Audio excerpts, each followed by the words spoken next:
Thank you. Good evening. I'm Walter Cook, and I'm a Troy resident and proud TSD parent. In a recent Detroit News op-ed, a Rochester School Board member wrote about the possibility of a countywide enhancement village to go on the ballot in 2026.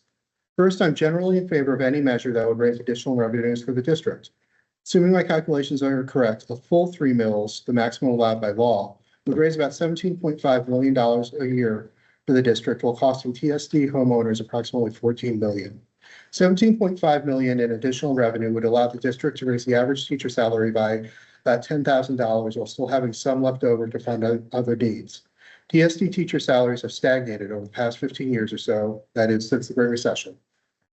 While the average teacher salary was $76,371 in 2010-11, it was only $78,446 in 23-24, according to Bulletin 1014 published by the Michigan Department of Education. When adjusted for inflation, TSD salaries should be approximately $104,000. In our district, where 83% of teachers are highly effective, we must do better for our teachers because that is what they deserve. However, as someone with over a decade of experience working in Detroit, a countywide millage raises serious equity concerns for me. Since school funding in Michigan is neither adequate nor equitable, if Oakland County were to pass this millage, then we would be better able to compete for teachers, but less affluent teachers like Detroit Public Schools would be at a disadvantage. Given the tight labor market, I feel we would ultimately rob Peter to pay Paul in the form of transferring teacher vacancies in classrooms whose students can least afford to not have a highly qualified teacher. What I would advocate for instead is a statewide ballot initiative to replace Proposal A and replace it with something that provides adequate and equitable funding for all districts. Passing a countywide millage is a stopgap measure that would disadvantage the most economically disadvantaged students in the state, even as it would improve the quality of education here in Troy and other affluent communities in Oakland County. If the countywide enhancement millage were on the ballot, I would support and vote for it. However, I think the district's political capital is better spent on a measure that can raise the tide for all students in the state, because every child in the state deserves the same high-quality education their families receive here in Troy. Thank you for your time and consideration. Okay, thank you, Mr. Cook. It's Walter. Appreciate it. All right, now we are ready for a business services update. And our first item is the audit.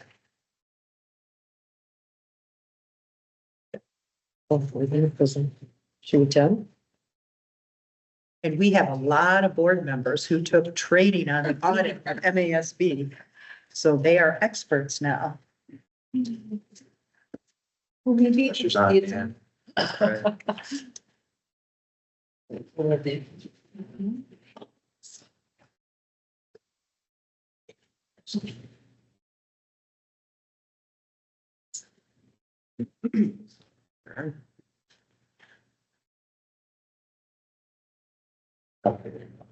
So this up here is just the presentation that Plant Brand is going to actually use next week. Okay, So traditionally, what we've done is we've had Plant Brand come out for the workshop and for the regular audit. We have a new audit team this year, new partner on the job. They had proposed the question of, do you really need us to present it twice? You know, obviously there's added cost to doing so. In talking with Rich about this, we indicated let's do kind of a high level overview of the presentation. If there's any feedback, questions, we can communicate that to our Plant Brand team. And then from there, they can tailor this presentation as you guys see fit. And then they'll do the formal presentation next week as well. So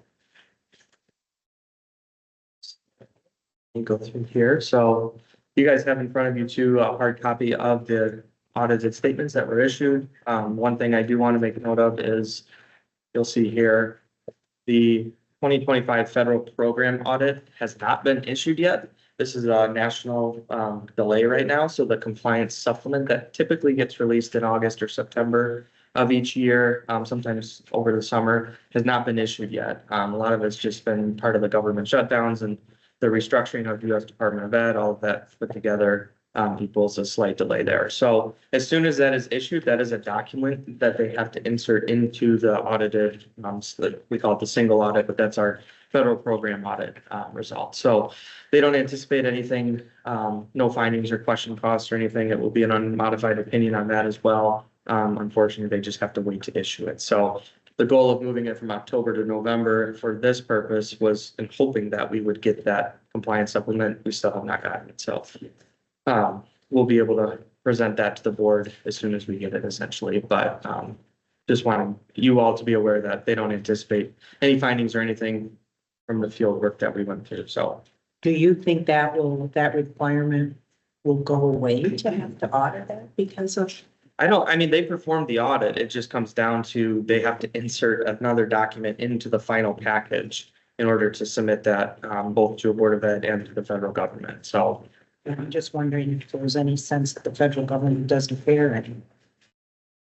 I don't object to less regulation to some degree, but, we'll see what comes. I have not heard anything from Plant Moran that would indicate that they're trying to get rid of it. It's just simply a delay at this point. But it doesn't go to the Department of Ed anymore? Does it go to Treasury or? Normally it goes through Treasury, Okay. but I think there's guidance within that supplement that comes from other departments. Okay. Yeah. And then just noted on here as well. So our regular financial statement audit, unmodified opinion, that's what they'll be presenting next week. Same thing on the federal program audit. We did test IDEA, that's the special ed cluster there you see. So that was the major program tested for our single audit. And then bond and sinking fund compliance as well. No findings on that. And then budgeting act compliance. That's all the hard work that RL does on the budgeting side of things, making sure that we're in compliance with the state of Michigan on that. And then again, we were the recipient of the ASBO Certificate of Excellence in Financial Reporting for fiscal year 2024.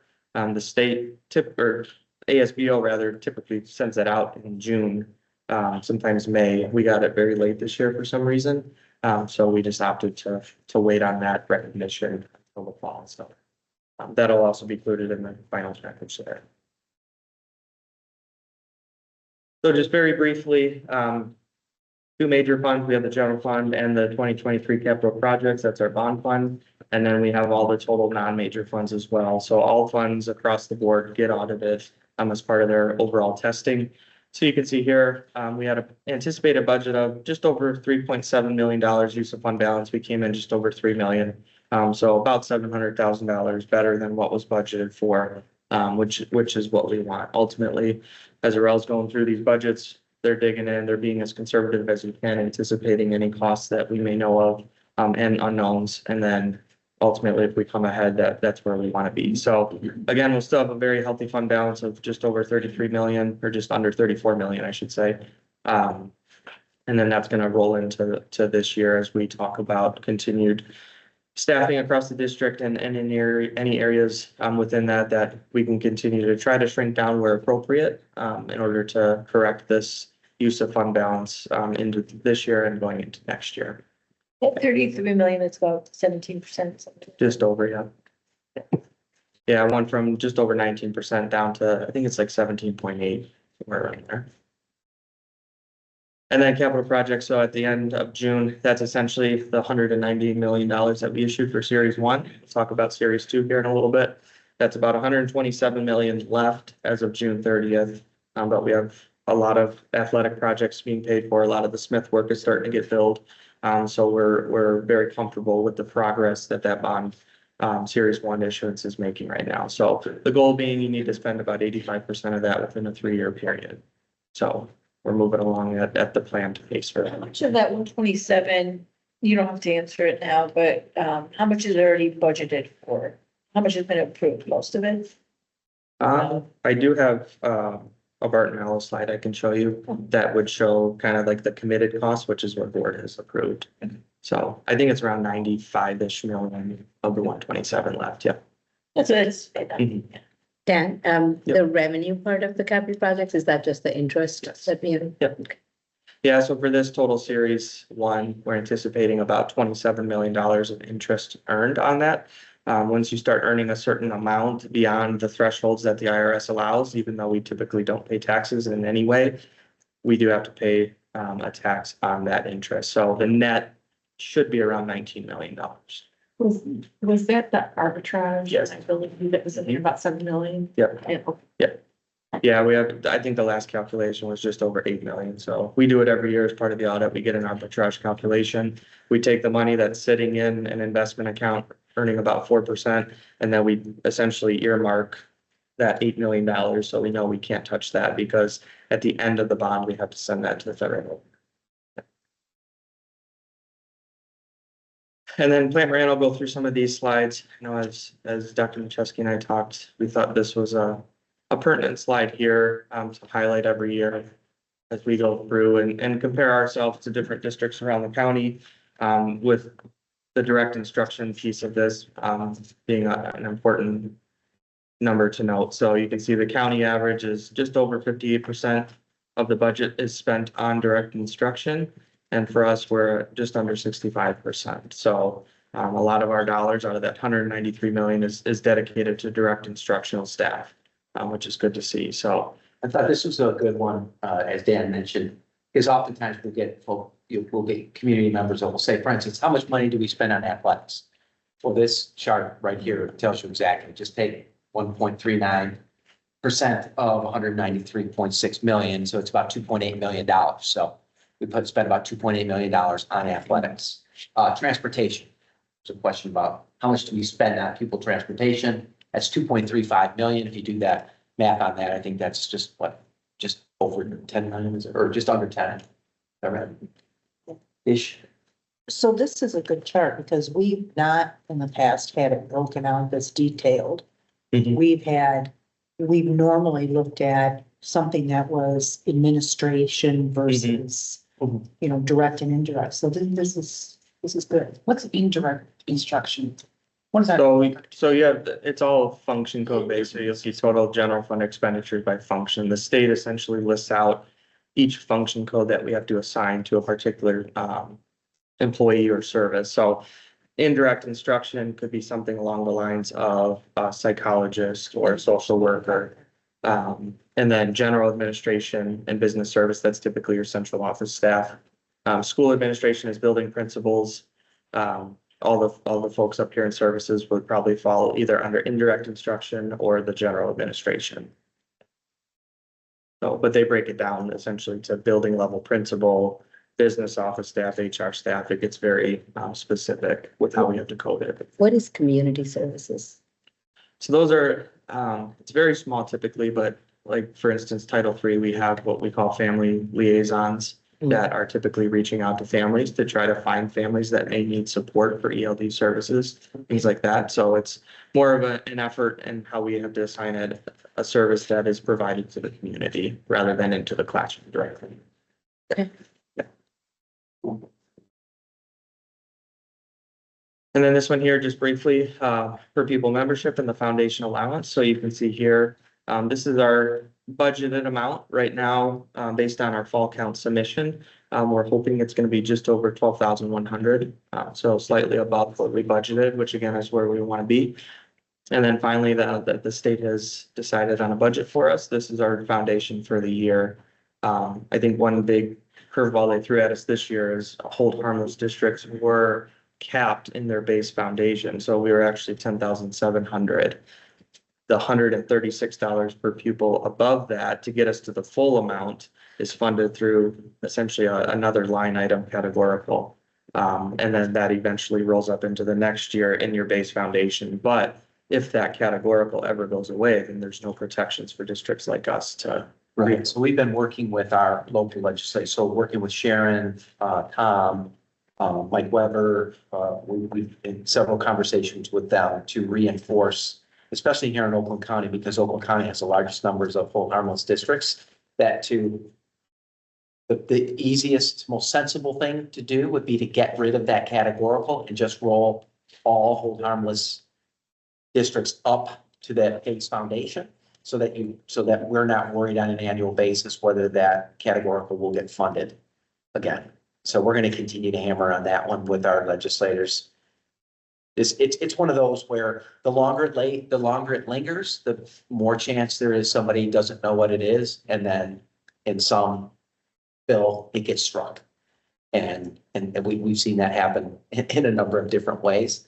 So we're advocating to just roll everybody up to get rid of that categorical, and then we don't have to worry about fighting for, lack of a better term, fighting for that categorical on an annual basis. So just for, because I know you'd sent an email Yeah. to the reps and everything, but for this year, then just for practical purposes, we still get the full Yeah. 400. Yeah, they So- have a categorical in this year to So cover. you'll see that the I don't even know how you would call this part, but the displayed base foundation at the top of the report is 10,700. And then in this other current year amount, this 20M column backfills that 136 per pupil. So if that ever went away and this happened where the increase was greater than the rate of inflation, we would be hit and penalized. Did they say why they did that? It goes back to proposal A. So it was just language that was previously known as 20J, and then they had to fix it about, 9 or 10 years ago. And then 20M was new language. And it was just an effort to basically try to, because we're levying those additional mills on our residents here, they're trying to reduce overall the whole harmless amount we collect locally plus what the state gives. They're trying to factor both in to keep it under the rate of inflation, basically. So, because even though the state says you're gonna get $400 per pupil more, the state doesn't fund all of that. Yeah. 80% of it comes from them, the 20% comes locally, so they're trying to cap it overall. Yeah, but this is the first year they put that in a category. It threw a lot of districts for a loop when this hasn't been enforced, 20M hasn't been enforced in probably 6 years now. So no rhyme or reason why they decided to do it this year. It was just the way the increase worked this year. The $400 increase per pupil, the percent of that increase was so high. Like last year, we didn't get a per pupil increase of 400. We got a reduction of expenses instead. Right. So we just haven't seen, the last time this did happen was 5 or 6 years ago when they came at 458 a pupil, I think it was. And because we can't get an increase above the rate of inflation, because that 400 increase was above the rate of inflation. That we were losing that delta, and so this was Okay, inserted to make up that difference. got it. Okay. So what we want to get rid of that language altogether. Yep. And then just roll everyone up to the base and then be done with it. I'm gonna have to worry about it. Quick question on the student count. That's the actual student count? The 12,074, Okay. that's what was budgeted. So that was last June when Arella and I were going through making our Okay, so budgets. that's from the We budget. just guesstimated at that point in time, that would be our blended rate of 12,074. The blended rate, once this fall count gets audited, we're hoping is in the 12,100 range. Yeah, where are we at? Do we know the fall count? Well, we're on the end of November typically is the official. Yeah. Fall count. Yeah, I think we might have submitted it late last week finally. Okay. So we were sitting at about 12,130, Uh-huh. but that's unaudited. So that's us going back and cleaning up. So, Civil services, cleaning up everything and making sure that. and that included our school of choice that we had. Yeah, Okay, so it's 12,100. Okay. ish. It could come in a little bit higher than that. And that's really the delta between what we're seeing versus what was budgeted was we didn't budget in school of choice. Because the lotteries were still going on, you're collecting information. We didn't want to say, hey, we're gonna absolutely get those. Mhm. So we just essentially left those out. And then one of the last slides here, just to kind of highlight our fund balance. So it's 17.41% as a percent of our expenditures. So that's still a very healthy range going into this year as we continue our conversations. One thing I know Arel works hard at is looking at all of the grants that we have and trying to balance this need for utilizing all of the grant funds in one year and then trying to defer a little bit to the next year, just in case the state gets rid of something. You hate to have that mindset, but as we saw this year, the state made a lot of cuts and there were a lot of delays. So that's that balance that we try to find and making sure that we're fully spending all of the grant dollars, but also protecting ourselves in the future year. So Dan, I was shocked by that statewide fund balance as a percent of expenditures average 24.7. I mean, Yeah, the COVID era. so is that because people are sitting on money from COVID? I mean, I remember. Yeah, what happened is a lot of the monies that districts received supplanted in a lot of ways their general funds. And so it allowed their fund balances to increase. And then subsequently, as those funds go away, your revenues come down, but you still have this large fund balance sitting there. So you're essentially shrinking that denominator, but your fund balance is staying the same. So that percent just starts to creep up Okay. over time. So, We should see that percentage come down, start to come down. Yeah. Statewide as Yep. districts are having to make decisions, either gonna make reductions or they're gonna support programming through strategic use of fund balance. Yeah, because I mean, that normally has run like under 10%. Yep. Yeah, Mhm. okay. Interesting. And then in terms of our fund balance, it's our board policy, right, 15%. 15, yeah. So now might be just a good time to just mention, since it would otherwise come up in other, I've been sharing some information with you regarding 31AA. Put some information in the communique previous to this last week's.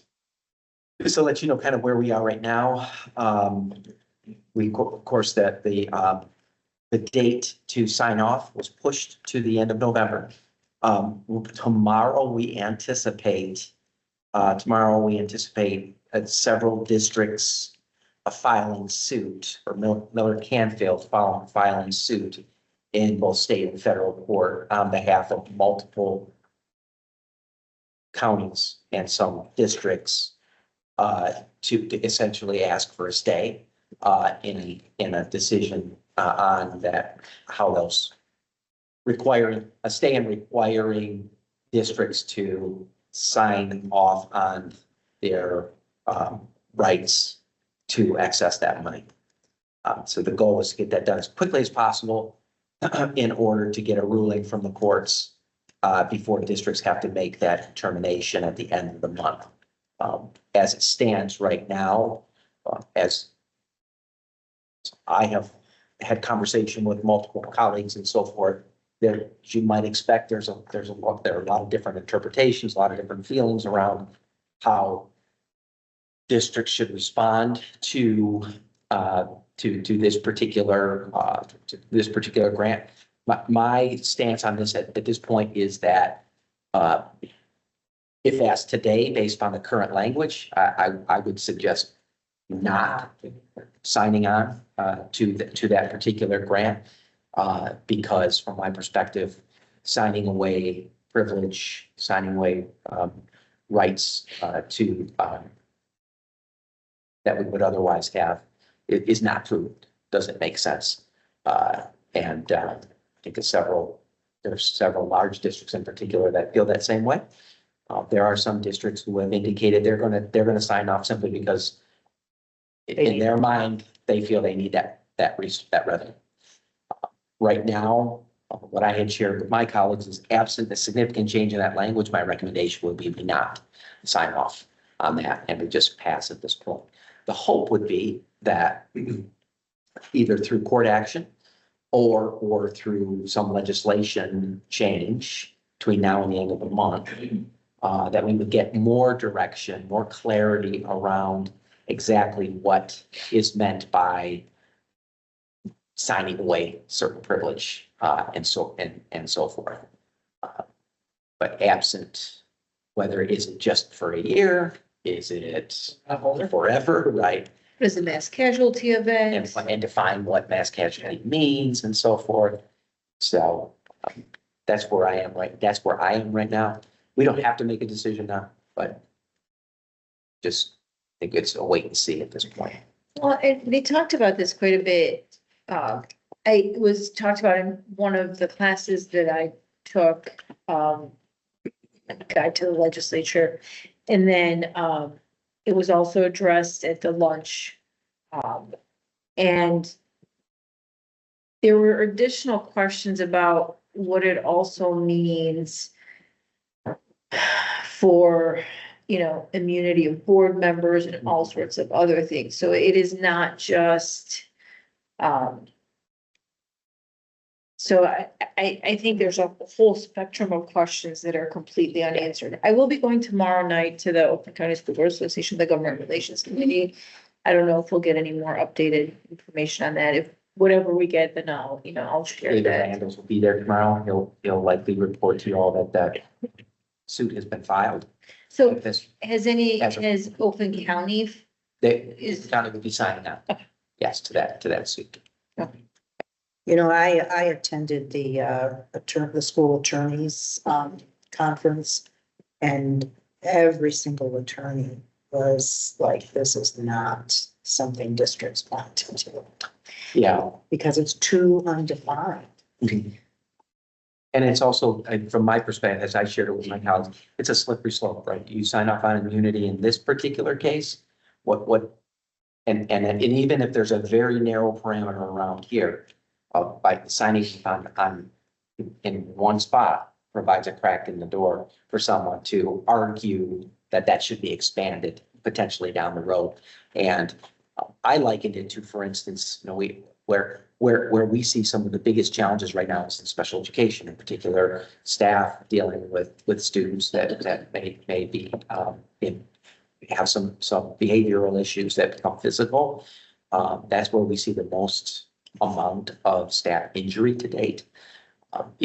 Without knowing that I have immunity based upon my interaction with students, why would anyone do that job? Quite frankly, why would anyone drive a bus, for instance? It's a very slippery slope, and it's one that I think we need to tread very lightly on as we move forward. So more to come. And I think there's the other thing that I remember too, it's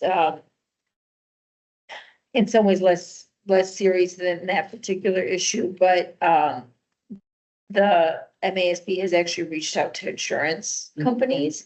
And so they have indicated that they would not stop insuring districts who would take the money and sign away their rights, but very likely the insurance rate for that district would go up. So it is a lot of moving parts, both legal, insurance, cost of insurance. So They'd likely develop two pools of districts that pool A and a pool B. And so you may take the money, but how much is your insurance gonna go up by? So that there's a lot of moving we're parts. certainly hopeful that reasonable minds will prevail and recognize that this was just poor legislation. I think Yeah. the more districts push back and communities push back, I think sometimes they pass things to see how much people will let them slide by. So I got the impression that this was, a gotcha at the end, so it wasn't anticipated. Again, I always want to try to figure out what were they thinking? I mean, all I heard was this was a response, to Oxford.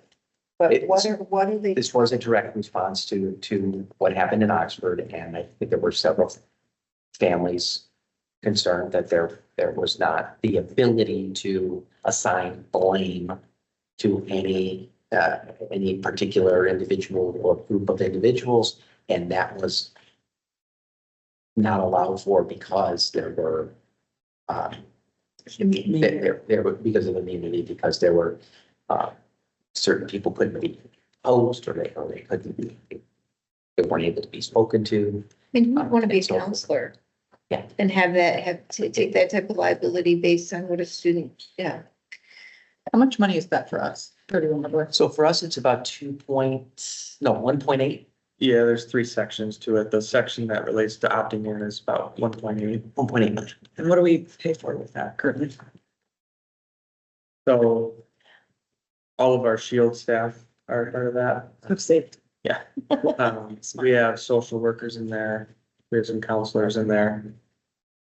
That's the bulk of it. Todd Ginowitz. Yeah. Part of that. Director of Security is in there. So more to come on that. Well, yeah. that's just a placeholder for now. I think a lot more is going to happen between now and the end of the month for sure. Yeah. And if at any point, you need us to reach Yeah, out if to. it were to come to a point, and if it were to come to a point where we needed to have you all come together and for the purposes of a resolution or something along those lines, it would just be a quick in and out, but I'll keep you updated. Have you had conversation with our representatives in terms of where they stand with this? I've actually not spoken specifically to Sharon or Tom yet.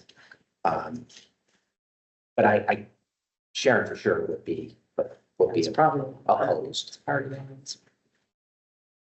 This is a great example when you get a 500-page bill, 3 hours and before you're expected to, 5 hours, I think, before you're expected to vote and no one read it. Like, how could you be expected to read, 500 pages that period of time? So. Put it to AI. Okay. Any other questions on specifics on the audit or budget in general? So apparently we'll be here next week and then I'll do the formal presentation. Reading through and it talked about the food service. I know that we've got a plan to spend on that, balance, but it talked about, the funding being reliant on the application of all students for the free and reduced, or to the building principals. Are they working with food service to get that compliance? Do you know? So essentially you have the part of the Michigan School Meals Program to get the fully funded free meals for all students is you have to maximize your federal reimbursement. So that's something internally we've talked about, making a push to make sure all students are, whether or not they qualified. A lot will qualify that probably don't even think they would. And then it's not only about the free meals though, it's about pay to participate and other fees Yeah. across the district too, so. Yeah, but in terms of the funding that we get, that is one of the requirements that we have to essentially sign off that we are making every effort to make sure that Okay. it's fully maximized. Anything else? All right, let us move on to transportation. Thank you. Thanks, Rob. Okay. So I shared with you all, just to try to summarize in our, my last communication with you. And Dan with some, additional information, shared the outcomes of that report. We can certainly talk about that. Recommendation would be, and we can certainly answer any questions related to the report itself. Recommendation would be, we know we have to add additional drivers next year because we are going to bus essentially 100. We will offer busing to essentially 100% of Bowling Park students. And then the following year, we will do the same for Larson students. So we know over the course of the next 2 years, we will have to find additional drivers and so forth. But Dan and I have been talking about and what makes sense, and you're talking with Kathy in transportation is we use our experience next year as we're ramping up to account for and to accommodate the 100% of Bowling students that would be eligible for transportation. Use that as a kind of a litmus test. Can we sustain the staffing? Hold on. And then what does that do to the overall operational budget over the course of the next 2 years? And then as a board, can we sustain that moving forward? Because we feel comfortable that after 2 years, we would have gotten to a point where we feel as if we can say, for instance, recommend a 4-tier system, going back to a 4-tier, or even possibly going back to a 3-tier. We'll know whether we can staff it, and more importantly, whether we can sustain it, both from a staffing standpoint and an operations standpoint. What does that do to the budget, for instance? And then we'll know it. We'll have a really good, clear idea that within the next 2 years, whether we can do that. And if we're successful, then we could roll, I think, very easily into a 4 or even a 3-tier system, which will give us the max flexibility to adjust those times moving forward. So are you suggesting to postpone for 2 more years? That's 6 years since we passed this resolution. Yeah, well, I mean,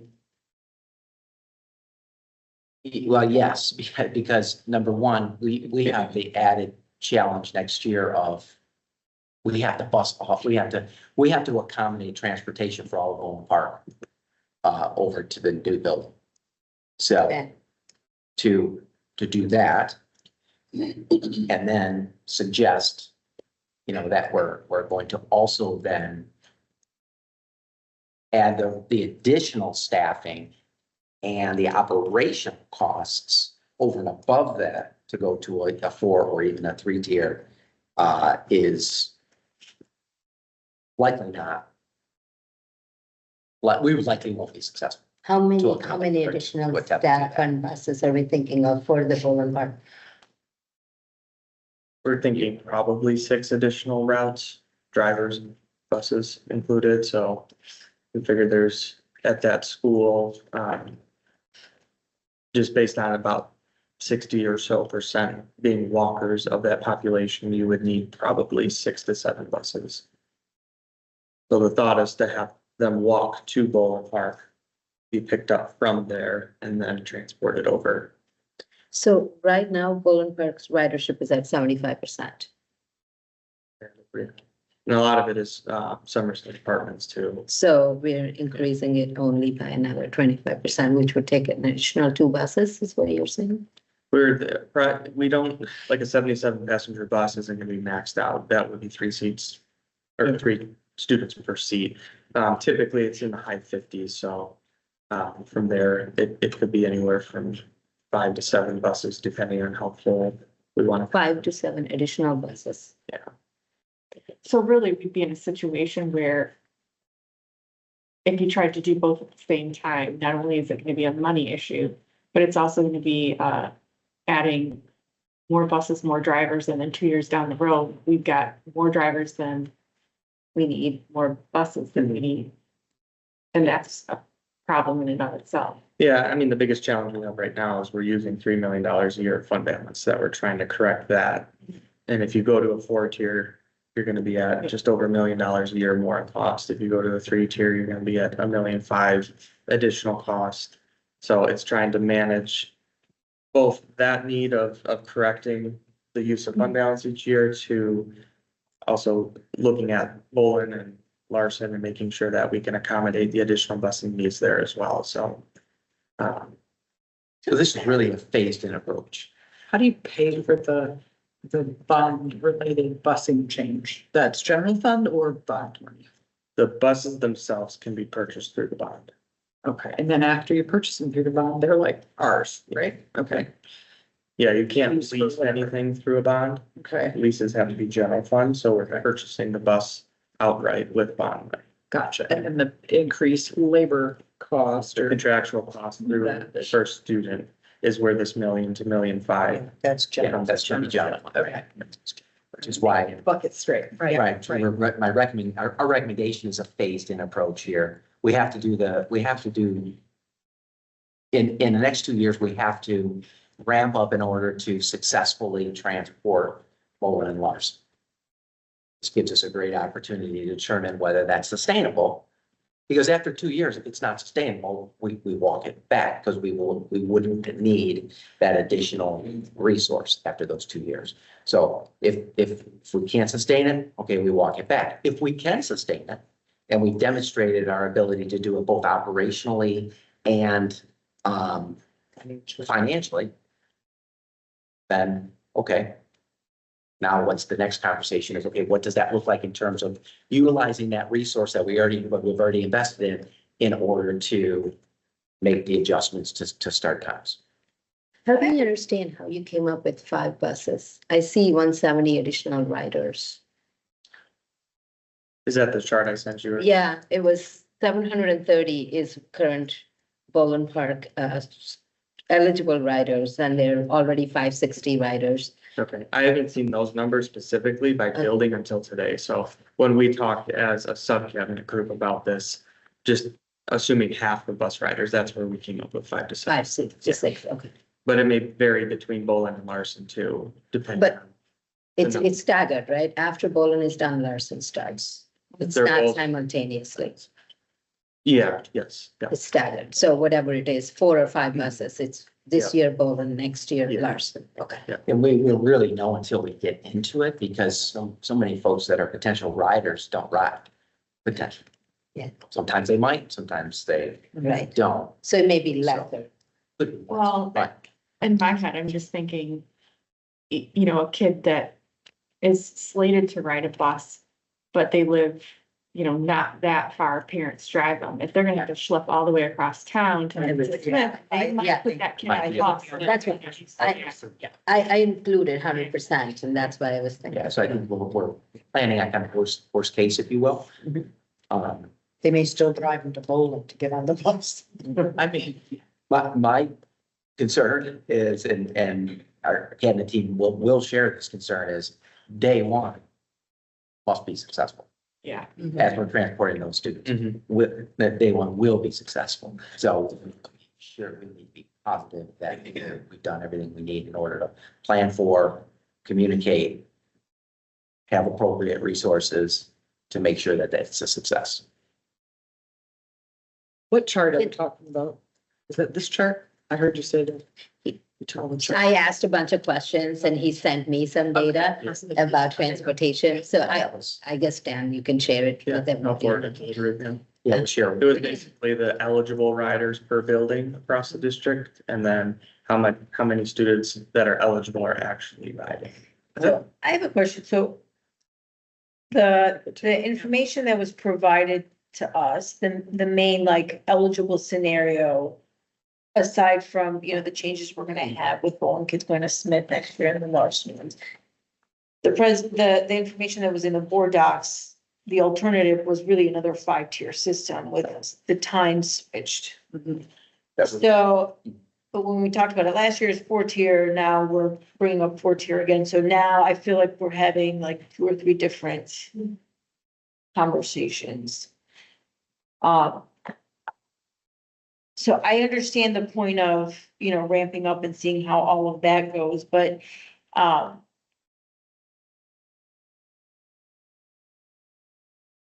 assuming we're not doing any of that, Mhm. assuming we're not gonna be busing kids to different schools.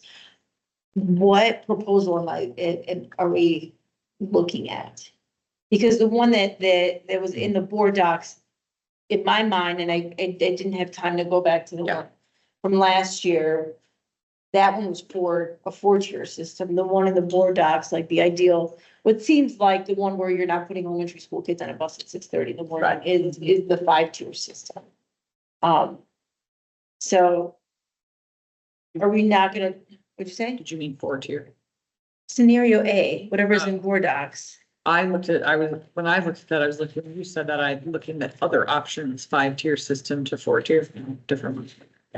I can. Same, So there was 4 scenarios that were proposed through the outside consultant that we had prior to this year. First student worked with our transportation department on trying to maximize the routes, and they basically came out with going to 4 or 3-tier. So those are the 2 options prior to this year. The company School Bus Logistics that we worked with gave us scenarios A through D. yeah. So the reason I say A is because the lower down you go from like 32 buses to 50 or Yeah. something like that. And then one has, parents are not interested in having elementary school kids start at 7 o'clock in the morning. So that's a Yeah, scenario A was essentially flipping middle and high school. Yes. Mhm. That was scenario A, and keeping elementary the same. Mhm. But we dismissed the elementary first scenario. No, yeah, because parents don't, yeah. Yeah, exactly. We all agreed that that wasn't. So that was, I think we just renamed these somehow. yeah, Yeah, the names were Yeah. changed and everything was changed. I was confused as well. Me too. I was also confused with a whole bunch of numbers in there as to how Troy High is needing 20 buses versus Athens needing 9. And I couldn't get the math working, and like Hill Elementary needs only 1 bus versus all the other elementary needed 7. Mhm. I couldn't get. Because of busy streets. Hill has always been a walking Okay. community. Special ed bus. And Troy High covers a much larger. yeah, in a lot of cases, and I tell you, we've been around and around buses where parents have said, we need a bus because you have to cross an element, you have to cross a busy street or there's no sidewalks. And then we put buses in and then we had to take So them away that's because how- nobody okay. used them. But a lot has to, there's Mhm. parameters in terms of Maybe those schools that are on Mhm. busy streets require more buses because our policy is you you aren't gonna have, students, particularly elementary students, cross a busy street. Lost, for instance, has very few buses They had no buses there. because they're. Oh, Was has no buses? There wasn't on the list. Yeah. they might have I was like, oh, I yes. didn't they even pay don't- Okay, attention. they don't have in general that bus, Yeah. just Very very similar. similar. Yeah, when you have a So school wasn't that's in a killed, neighborhood, Okay, you're not having kids cross busy streets. okay. This is sort of an aside, but I was also curious about the like general efficiency of our routing systems, like just as. That was an end, really the I point. see like some things where I'm like, why in the world is that happening? Mhm. Like in terms of, could we be capturing more driver hours or routes? Mhm. If our systems as efficient as possible in terms of, That was really the Two point of buses, hiring one an neighbor. outside consultant was to kind of fact check for student, because they were the ones essentially going in. And not to say that they weren't looking at it in that lens, but when you're being paid per route. yeah, Those are that's kind of what I was. But this company did indicate that our routes are very efficient. And that there was not a lot that they could even go in and try to recommend changes. Usually it's something very glaring, but in this case, I think having Kathy on our team, who came from First Student, she keeps them in check very well. So, You know, just the problem is you have to plan for Mhm. all the potential students, but on any given day, you know, you see the line of parents dropping, oh yeah, Mhm. their kids off at school, but we still have to route with who, you know, who is there. Mhm. And that impact like that, it's too bad we can better capture actual ridership to. Yeah. One thing we've talked about when we discussed this last time was trying to send out like a parent survey, asking a question saying, hey, well, would you choose to have your high schoolers start at 8 a.m. and would you forego transportation provided by the district in lieu of that kind of a question? I remember we Yeah. discussed that. We did, but I think the equity issue Is it, yeah. came up because you may get a majority of parents saying, I prefer later start times. But then that cohort of students that have to take the bus may, you know, then what are you gonna do with them? Well, can we then solve that problem separately? I guess, so right now, I mean, we all know later school start time is very important for high schoolers, right? And we've been just kind of, kicking the ball every year. Should we pose that question? And then the problem to solve is much smaller, which is the set of students that absolutely need transportation and solve that versus the 800 students right now. That's That's I assuming. think you have to, I think you have- assuming the parents do agree with us. I agree. Assuming you can adapt. Yeah, that is true. I mean, we asked that question. I mean, there's already high schools that we are doing like IAs, 100%. I know it's a school of choice, but they're all choosing to do that. And we are not thinking of equity in that time. We are telling them it's your choice, you decide. But But you're they- choosing they to, you're choose choosing to go there. Yeah, exactly. That being your incentive. I mean, you know, Royal Oak stopped high school busing. Yeah. I don't know if there's lessons learned from that, but they made a conscious choice that, you know, they weren't gonna bus their high school students. I was reading about it. Detroit actually provides MDOT's school system, DDOT, I think is what it's called, their passes for high schoolers.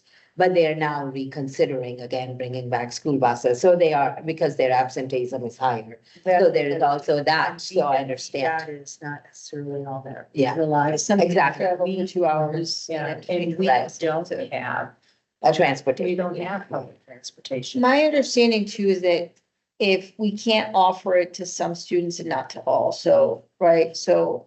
For something like high school, we have to, if it's offered to students, it has to be offered to all students. We can't say we're only gonna offer it to the students in need. We have to offer it to all. Okay, is that correct? Dan? Yeah, Yeah. you'd have to talk to everyone that is not otherwise impacted by your policy, which right now we have a policy of 1.5 miles. and Within 1.5 miles is considered a walker. Anyone outside that. The problem here, Troy, is you can put it to 2 miles at the high school level, but you'd essentially be eliminating pretty much everybody, because 2 miles in any one direction pushes you on the edge of of all of our attendance areas.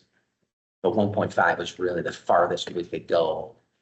We did that back in 2012-ish, I think, when we were looking to save money. The problem that you all have right now is back in 2009, when during the Great Recession and we lost $11 million. The question at that time was, where can we find the most efficiencies? That's when we privatized. That was your number one efficiency, privatized. And then from there, we went to four tiers. There was another savings.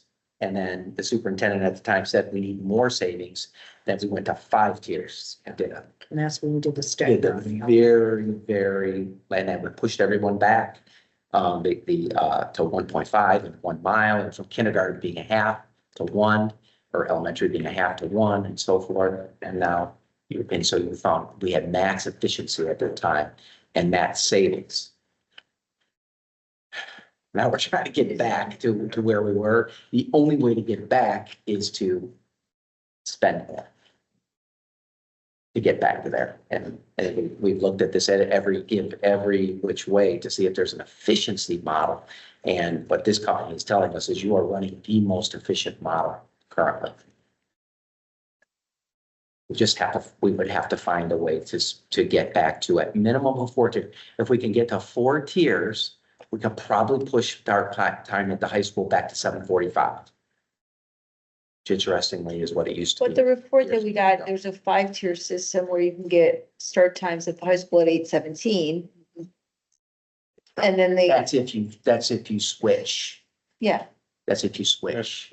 Middle school to high school. I, there's a significant difference between middle school and high school in terms of expectation of the workload. I think you still have, middle schoolers that can get up a little bit earlier than high schoolers, and the significance of the academics is, I don't want to say less, right? It's all important, but in some degrees, right, you have high schoolers who they're running ragged, right? They're in all these activities, they're in all these sports, the workload, and so, I would venture to guess, and that was part of the idea, right? If we do get to a point where we as a board are comfortable with an idea, we take it back to the community and say, this is how we can make this work without. I honestly don't see us going back to a 3-tier system. I don't know that long-term that we might be able to achieve that, but if the goal is to give some reprieve to high school students so they can achieve academically, get more sleep, they're the ones driving in the morning. It's not middle schoolers who are driving themselves to school. They're the ones who, if we want to get absenteeism down and all of those things. I do still want to try and understand, because high schoolers, if you look at the percentage of ridership, they're the lowest percentage of ridership of the eligible students. Less than 50% of eligible students are riding the school bus. I think we should pose the question to the parents to see, would you choose to have later start time and not have transportation? Is that something that you can, then we don't have to change anything for middle and elementary, because if you see elementary and middle school, their ridership is at 75 to 80% of eligible riders. They ride the bus, high schoolers don't. So maybe, Part of it maybe just because is the distance further. yeah, they're on the bus longer, especially Athens. They're on the bus much longer, I know. No, I'm talking about the radius. It's also that too, probably. Yeah. You said ridership was 50%, Less than 50% for high schoolers. but that's still close to 50% of the kids that probably need that. I know kids who will not get to Possibly. school if they're. Yeah, I'm not disagreeing. So that's why a parent survey is important. That's when we get the information from them. I think the parent who actually needs the bus might be the one least likely to answer the survey.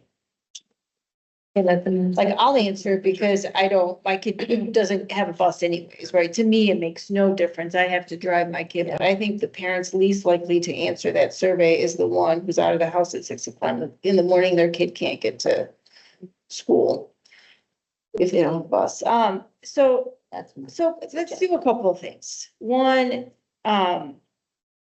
we were provided with the report. I do have a question. I'm trying to understand if we're still at a 5-tier system and we're switching the high school and the middle schools. That was Why does the bus count go up?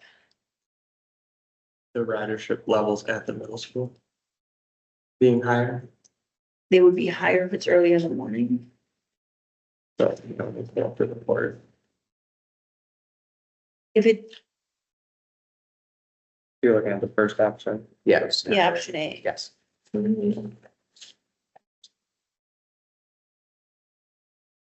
Sure, it's just, yeah, he doesn't just. I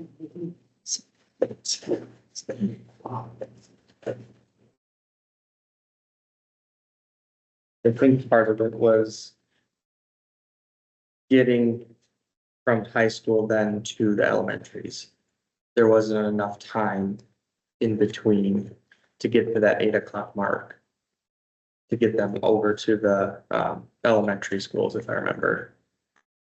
And talking to them about this. Because those numbers of buses, to me, were the same number of buses from the previous report, where it was a 4-tier system. So I'm trying to.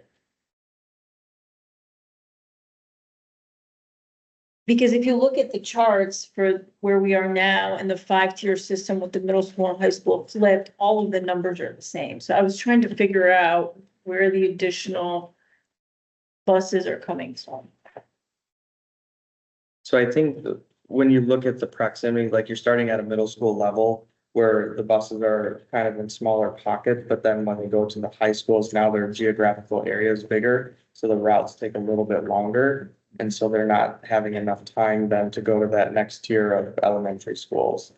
You're essentially hiring additional routes after they're done with the middle schools to then go start the elementary routes, if that makes sense. Hard to explain. Says 7 additional buses for scenario A, but I don't know where they got added. Which that would make sense, because that would be your early start, like earlier start elementaries that you'd have to do that for you. Yeah, I don't see any additional ones at each bus level, but it does say 7 additional buses. So I think we as a board need to decide, do we want to accept administration's recommendations? If not, what are the actions, the next steps actions that you want to take?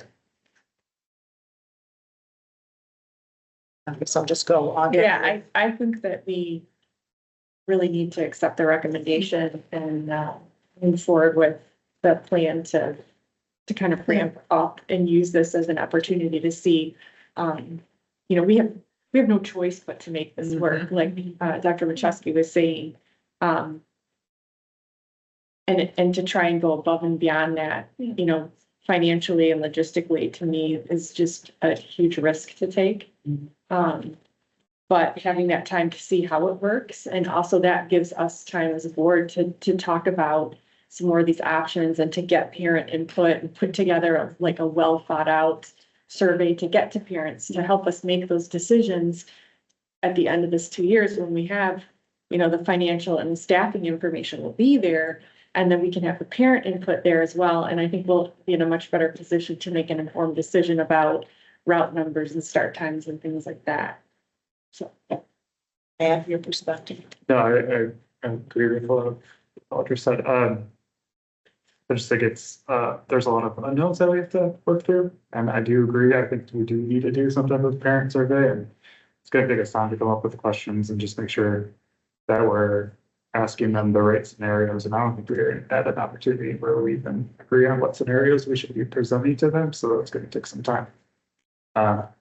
And yeah, I agree. I'd rather get the buses right for the next 2 years, because we have to.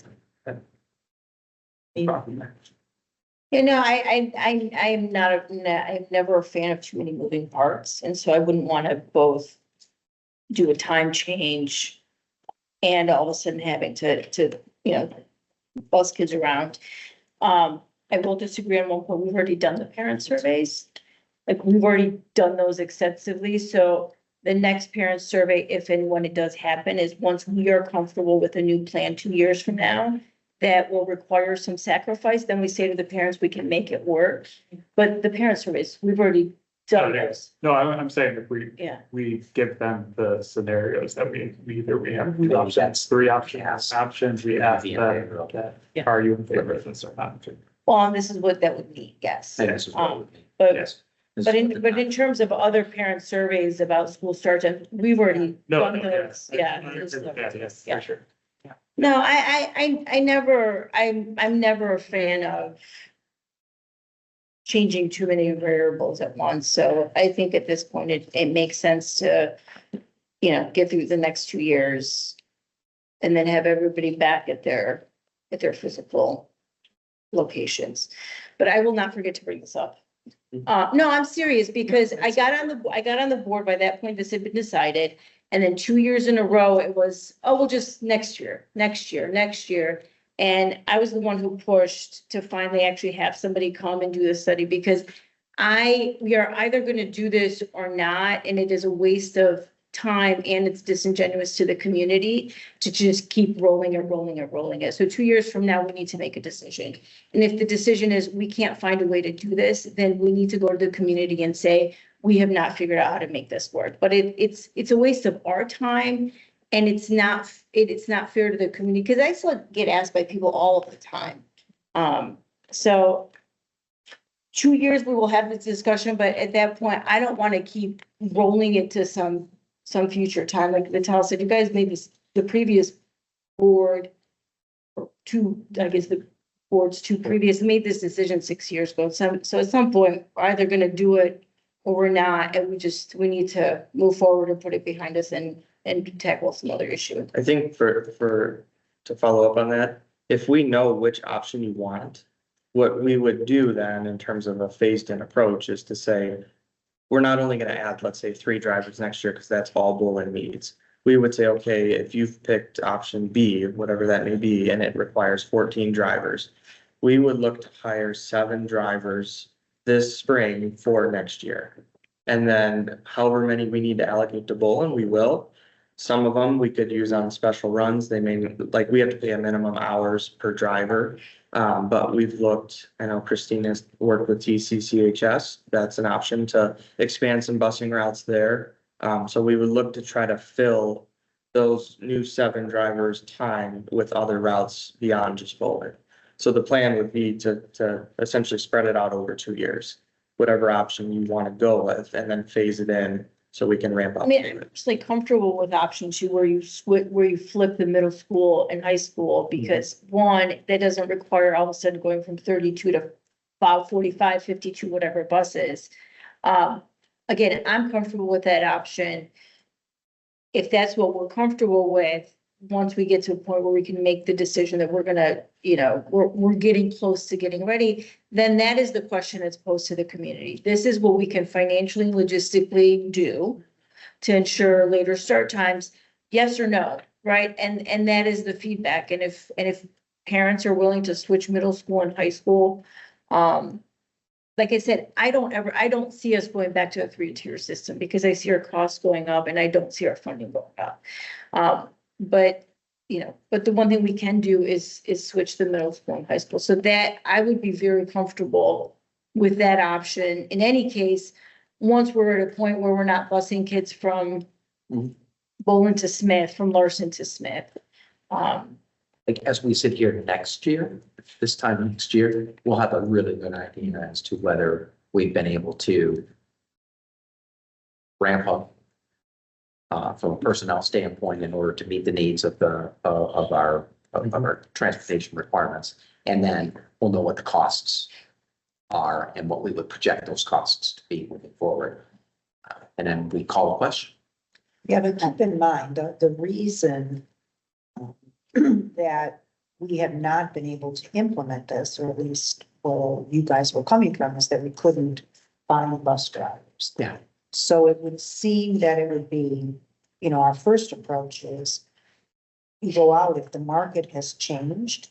We see at MASB, these companies that say, oh, we can help you get bus drivers and so on. So I don't know where the market has changed, but I think the first step of, kind of moving us here is to start hiring. I mean, if you can hire bus drivers, we should be hiring bus drivers.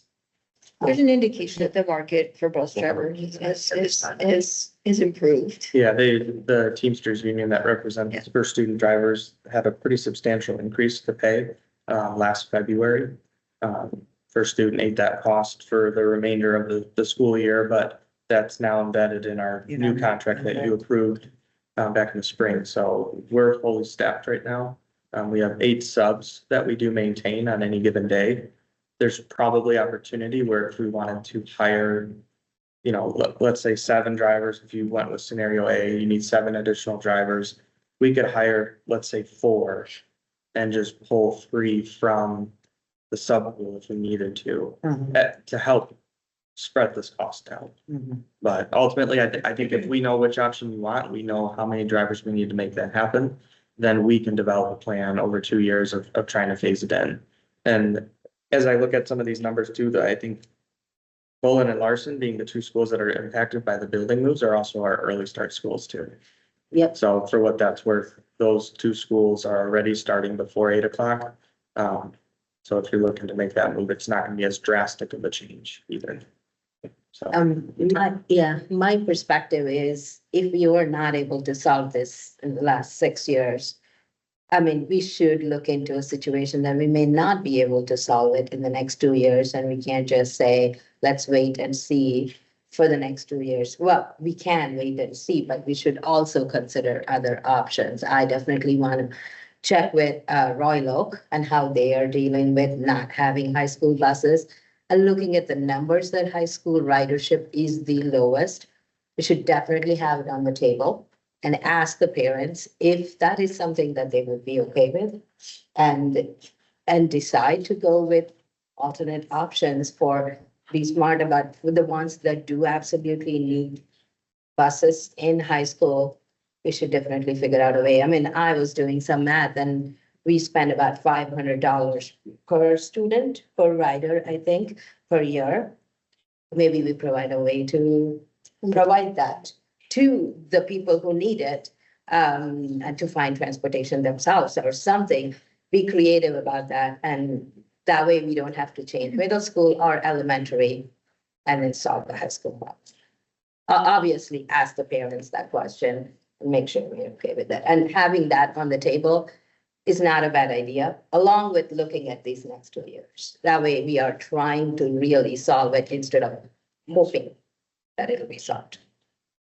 I mean, and there was success in this partnership with school bus logistics in that beyond just a 3-tier or 4-tier option, they were trying to figure out, is there an option with a 5-tier that can be had and at what cost? So the cost of these options are generally much better than going 3-tier or 4-tier, so.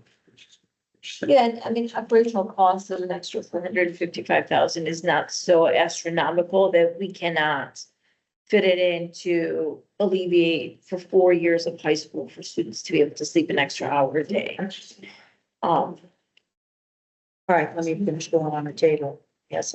No, I agree with what everybody's saying. I think this is something the community really wants, so I think we something that, you're right. I get asked all the time, Yeah. hey, are we gonna ever switch times and stuff? I know it's something that they really want, so I think it's a good idea. Is, are we gonna do this in 2 years? I don't remember when the last time was that we surveyed parents about this. Last year. Was it just last year? It was about 2 years ago. 2 years ago. Yeah.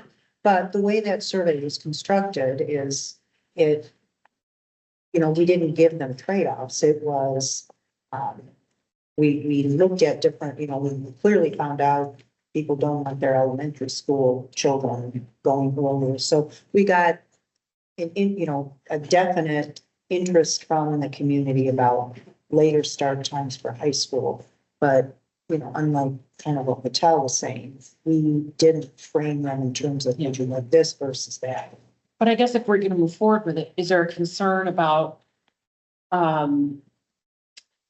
moving high schoolers later? Is there a concern about all the extracurriculars? No, That's how this- other districts start at I know, 8:30, yeah. so I these wonder are, they're if- still playing against these kids, so So that's not a concern then? I don't think it is. Once you go beyond 8:30, it might become an issue. But this is 8:17, Yeah. but I'm saying Berkeley's already, I think, has an 8:30 start time. Sometimes we play Berkeley, we play, Bluefield starts a little bit later than we do, like all these other. And like jobs and stuff like that, I'm just thinking of, other parental concerns about.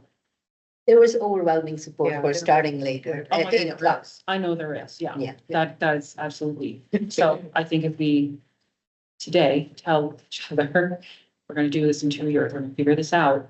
And then we just stick to it instead of, like you're saying, keep pushing, because this is something that the community's been begging for. Steph?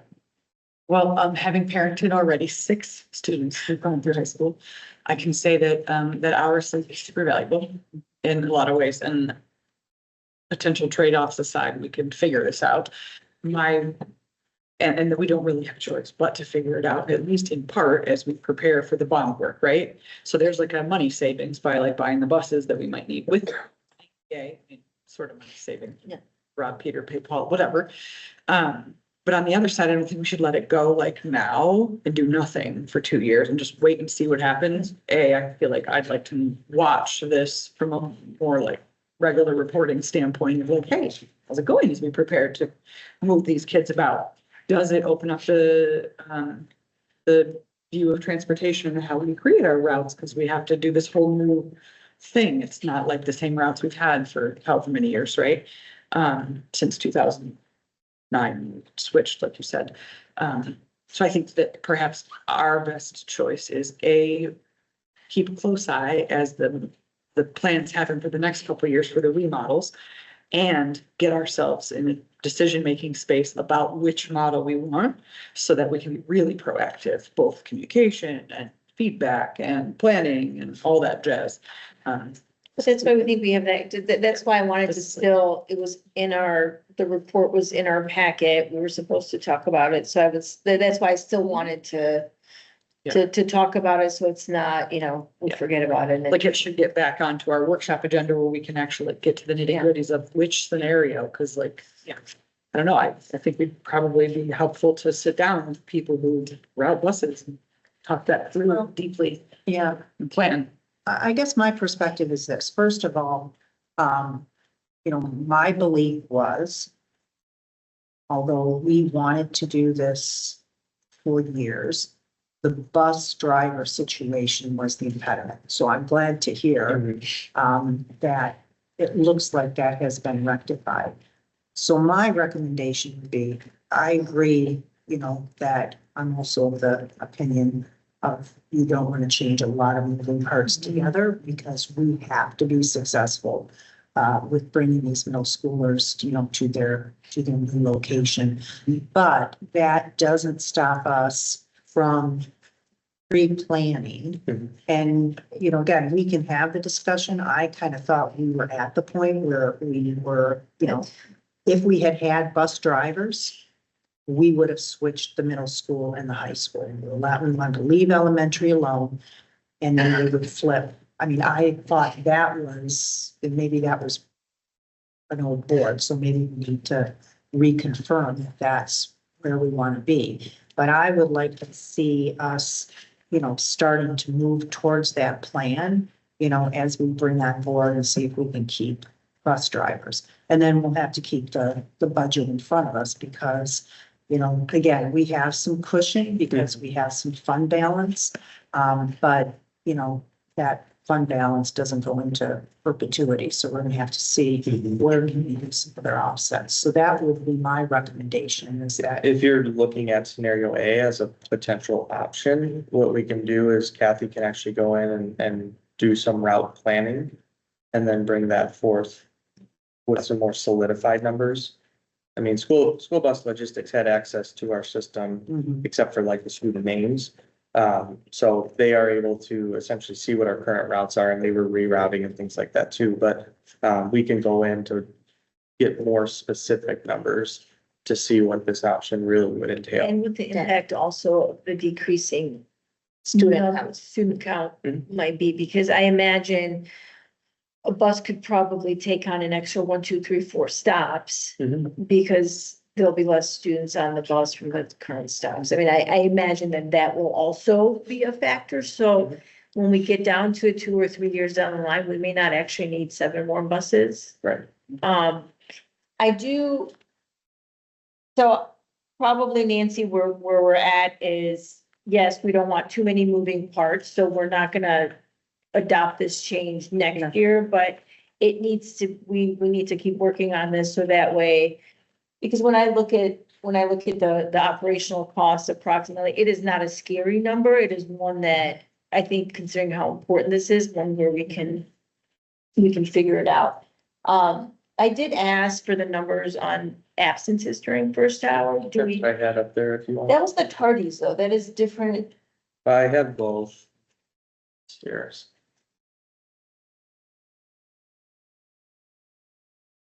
And I can run it specific to like just absences. I just wanted to see if it goes up or down during the day, like, or, you know. My guess, based on my own household as well as friends, that first hour might be high. But this is the total for Troy High absences. This is essentially any kind of absence. Oh, Yeah. Probably helps for you to see that, right? Yeah. I'm looking at it right here. What are you looking at? So this breaks it down by grade levels for each student and then per period. So we don't have any 7 or 8 periods in there, and then the total. So this would be the number of occurrences from August 26th through today for you to see. So Sorry, no, 5 seems like a really small number. What am I looking at? that's for one student. So look at these numbers here. So for Troy High, for first hour, there Yeah. were 6,700 total. Significantly more. That's what I thought, because kids need that extra hour and that's, You need to be a little careful though. You may switch school start times and still find that first hour has more absence. but maybe not by that much. Yeah, I mean, again, but it's So this was just tardies only. sometimes people are just late. 40 to 50%, 30, which is 9%, 10% for the They rest. talked to quite a few moms and they let their kids, they strategically let their kids sleep in so they can get an extra hour every once in a while. And then they will take them to second hour, whatever that, which is what the number is. Well, it looks like we're similar to middle school too. Right, because those kids can only be late if there's a parent who will drive them to school. Like, they're not late by virtue of the bus. So. Did you hear what? he Middle said? school. Middle school also is bad. And And we are going to And go. my guess is, you don't have periods, but my guess is you might see a similar thing in elementary as well. This is tardies, so that's different. A tardy is different from an absence. Yeah. Correct. No, I'm saying tardies are, I would not look at the tardy numbers, because of 5 Party could minutes. be 2 minutes, yeah. Tardy is different from absence, so I would look at the, yeah. Like 450 seconds. And I can compile this for absences too. All right, So I think we need an on-ramp over the next 2 years to figure out how to. so How to make when this would be a reasonable time to give you the time to, start to look at the bus driver onboarding and the route work for Kathy? I mean, we're starting the conversations with Bull and planning for that already. My guess is into December, we'll probably get heavier into that. So maybe sometime in January, if we have a little bit more specific numbers, Okay. we can target And that. at that point, if we want to survey, there are specific questions that we'll want to ask. Mhm. We can start putting that together. I'm not suggesting we do that then, but we can start putting that together and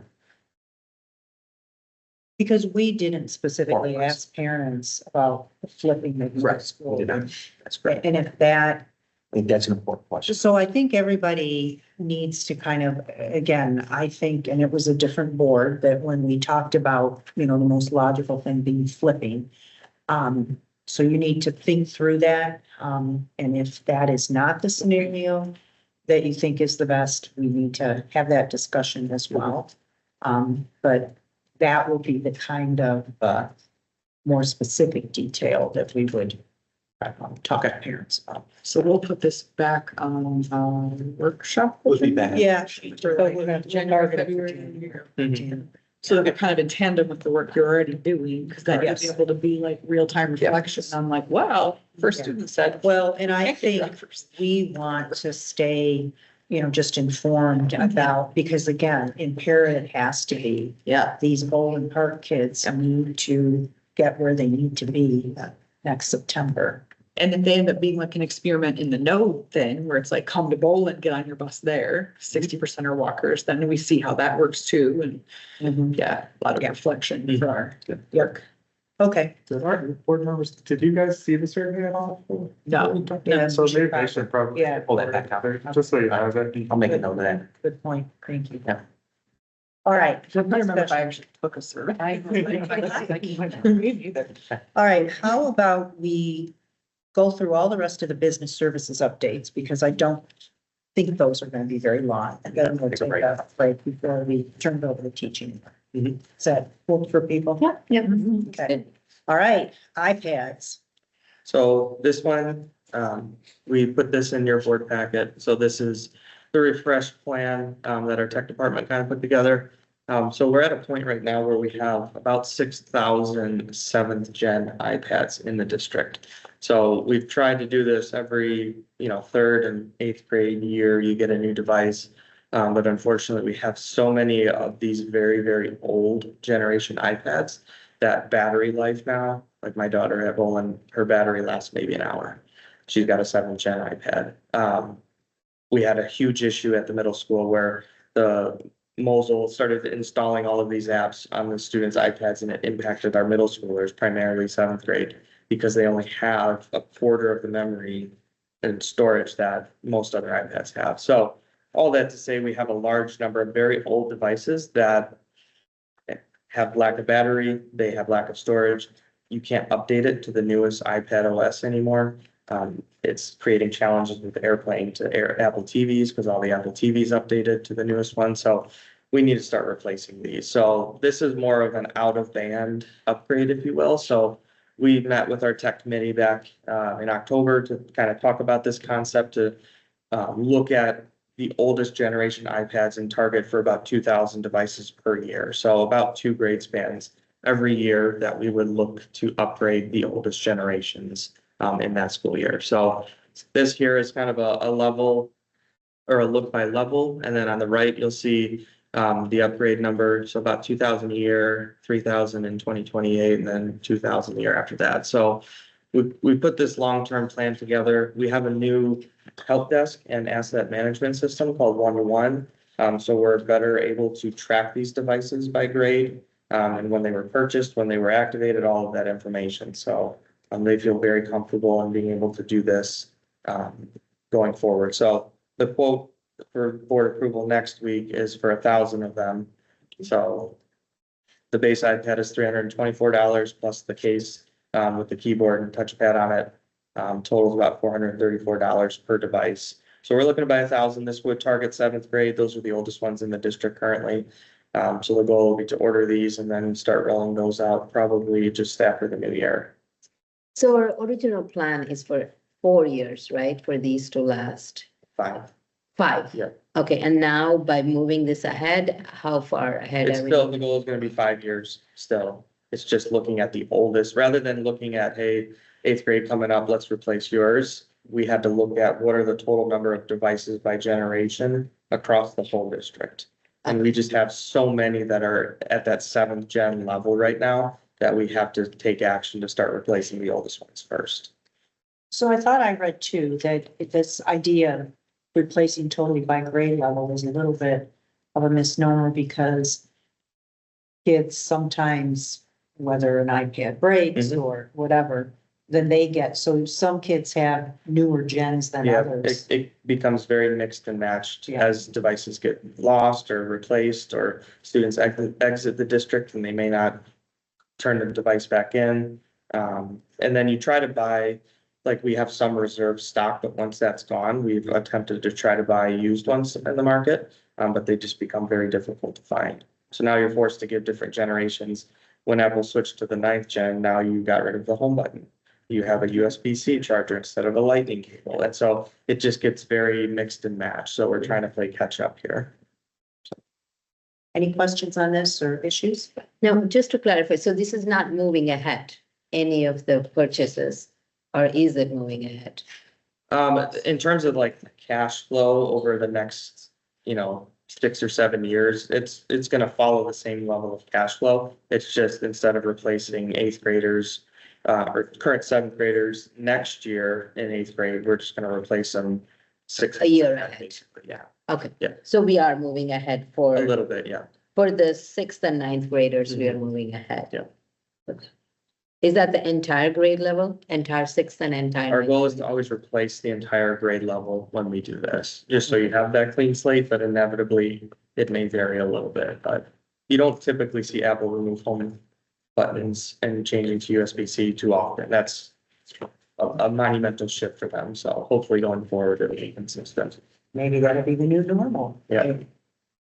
Okay, Okay. all right, garage doors. So this one was part of the Troy High kitchen upgrade. So this was part of that food service fund balance spend down. With this particular project, we had to essentially treat it more as like an emergency repair because the existing doors were not yet replaced with the new ones as part of we had to wait for all of the construction to finish because there was new lights hanging and we had to redesign how that worked. So the old ones though were starting to fail. And the mechanism would give out and then it would close on its own. So it became somewhat of a safety hazard as students are trying to do lunch. And fortunately, when it did happen, the lunch was over. It was in the later afternoon. So Rob Carson went ahead and worked with a vendor to find a good solution to replace those doors.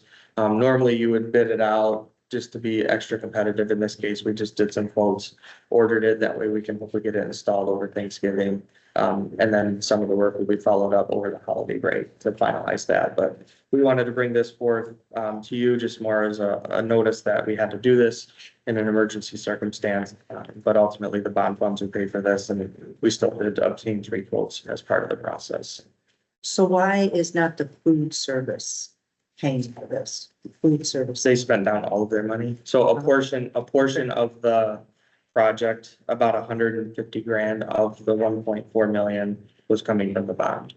And those were dollars that were already allocated from the bond to cover that. So Quick question. This is a very small amount, so why did this come to the board? You could have done it on. it's over the $30,000 threshold that the state sets for bids. Okay, So we just have to seek board approval. Like a service, you wouldn't have to, but under state law, anything that's equipment, construction, Equipment, you have to. supplies. Yeah. I see. So we knew we'd have to do this, but we didn't put it in the initial. I'm confused. Like we knew these doors were gonna get replaced also when we did the kitchen thing. We just didn't put it in or. The project, so essentially we had to wait for all of the other work to be done because there was new lights hanging, like soffits, things like that. So you had to wait for all of that to get done, so that way you could go in and make sure you ordered the exact right size doors for it. So the project's finished sometime at the end of September, and then in early October, they started having issues with the doors closing automatically or Is it- failing. So I see the quote on September 23rd, then revised 10/6. So I was curious, like, if we knew this was coming, but you couldn't plan for what. we you knew we had to did on replace the size. doors just for cosmetic Got it. purposes, Okay, but this was more of a mechanical need to expedite do it. it now. Yeah, Gotcha. Okay. So it's just the door, it's not the track or anything. all of it, yeah. The whole thing has to get replaced. Yeah. Yeah, so essentially they'll replace the track, the motor, the new door over Thanksgiving. And then over Christmas break, they have to do some electrical work to move some lights around and things like that. So, Gotcha. Okay. Any other? Okay, we good with that? Security and tech systems? So at the last workshop and board meeting, you approved the bid pack T3, which was all the access controls across the district, classroom audio, video. And then it was some technology related to the admin building. So there was a part of that bid that we had to pull back and rebid, just because we had to clarify some of the scope. So this is just one small subset of that larger package that we didn't award previously. So this is more specialty AV. We had to fine tune some of the specifications. So this is going to be like at the New Smith Middle School, it'll cover the gym, learning common areas and music classrooms. And then at the admin building, it's for the sound reduction system that's spread throughout the open area there. And then inside of the boardroom as well, some technology upgrades. So it's more specialty AV as opposed to just traditional classroom or office AV. Okay. And then this one was the low bidder, so. Nothing out of. the Okay with norm. that? All right. Then traffic, so this one, is the new signal that will be installed on Livernois, for the New Smith Middle School entrance, so you can see the construction going on over there. This is, a project that we were fortunate enough, we applied for an enhancement grant through the state of Michigan. Initially, we were awarded, or I should say Senator or Representative Tom Kuhn put in $500,000 towards this project. It got reduced a little bit in the final package. The last number I saw was about $421,000 of state enhancement grant that was awarded for this specific project because of it being of a public benefit for public safety. So you can see the final bid came in at $458,000 with some contingency, so just under $500,000. So the majority of this will be covered by that grant. So now that the state passed their budget, hopefully we'll get some more details on how to actually draw down those funds, but that'll just free up $400,000 back into the bond fund overall, pay for some buses. That's where my. I remember him saying one of the funds, one of the things that he had thought he got an approval, didn't get approved in the final budget. I assume this is not that. Senator or Representative Kuhn. Yeah. Yeah, I saw they did the read and then I saw the final bill text for vote, but As it turns out, It didn't. he didn't get credit for it, Weather got credit for it.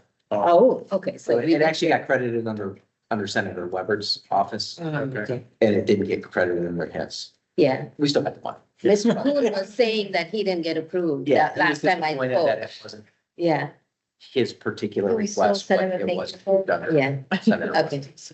okay, got it. Still send a thank you. Whichever, yeah, whichever works, we can send them all a thank you note. Right. Yeah.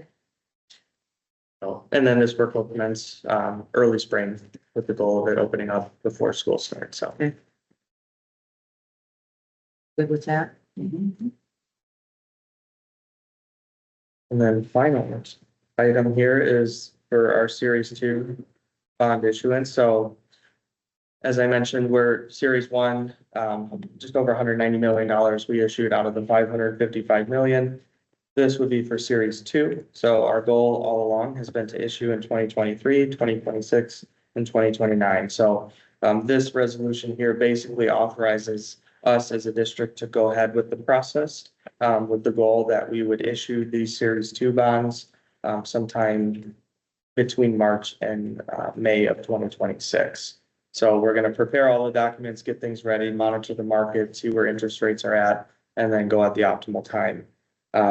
This would encompass two pieces to this issuance. So number one being Series 2 of the 2022 bond that was passed by our voters. So we're looking at about 190 million again for that Series 2.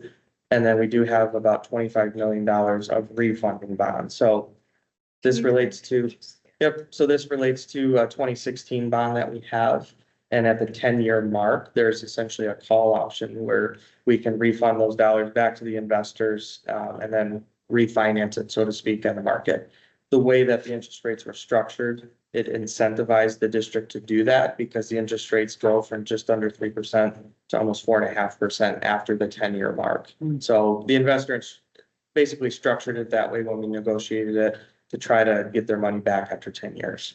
So what we'll do is we will take that 25 million, include it in the whole pot of money with the other 193 million, and then hopefully get interest rates below 3%. For the district, which is ultimately where we'll save about 1.5% interest on those bonds. I have a couple of questions regarding this. So if you go for the bond in, let's say, March or April of 2026, when do the funds get available in our account? So once we start selling those bonds, in order to do this refunding the right way, we have to do it May 1st is when we can call them. So really, May 2nd is a target date that we could go out to the market and start selling those bonds. So once you sell those bonds, it's typically within a week, you have the money in a bank account after you sell it.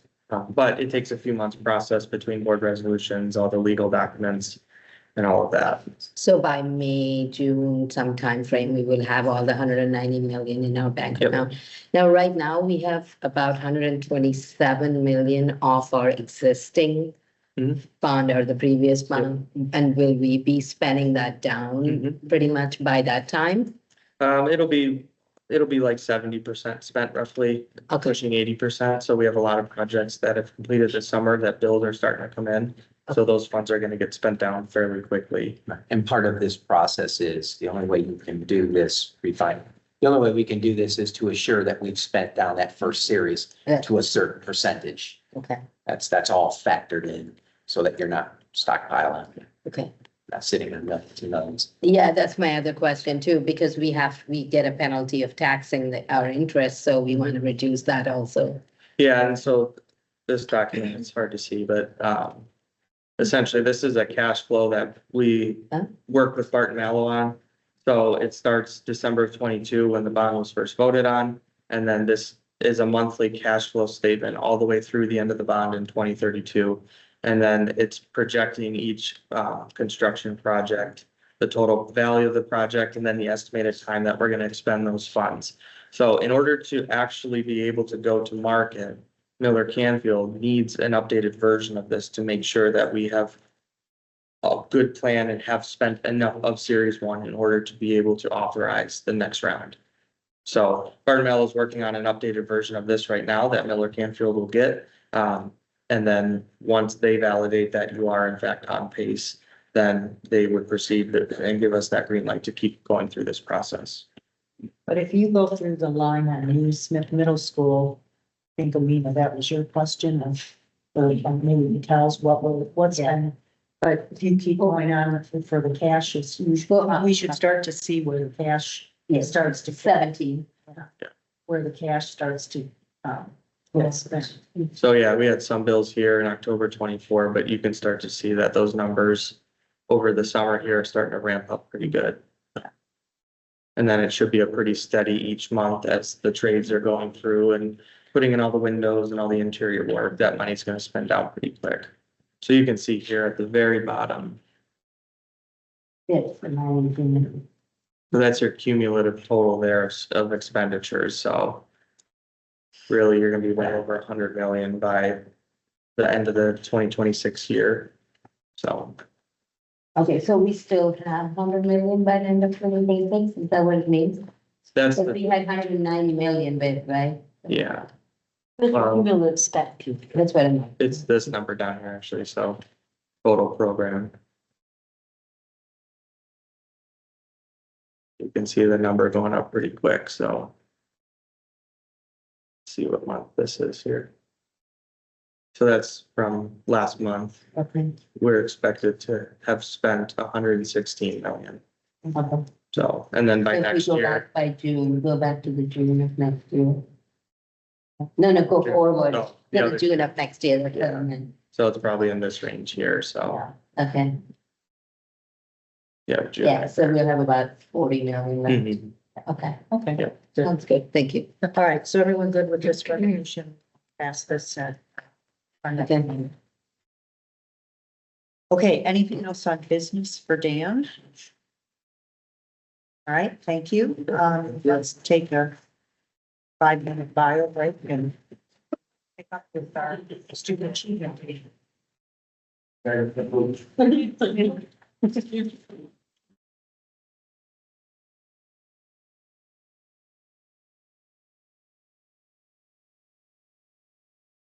that we ask you to look at this, because I think this is, it was a very well written book in terms of,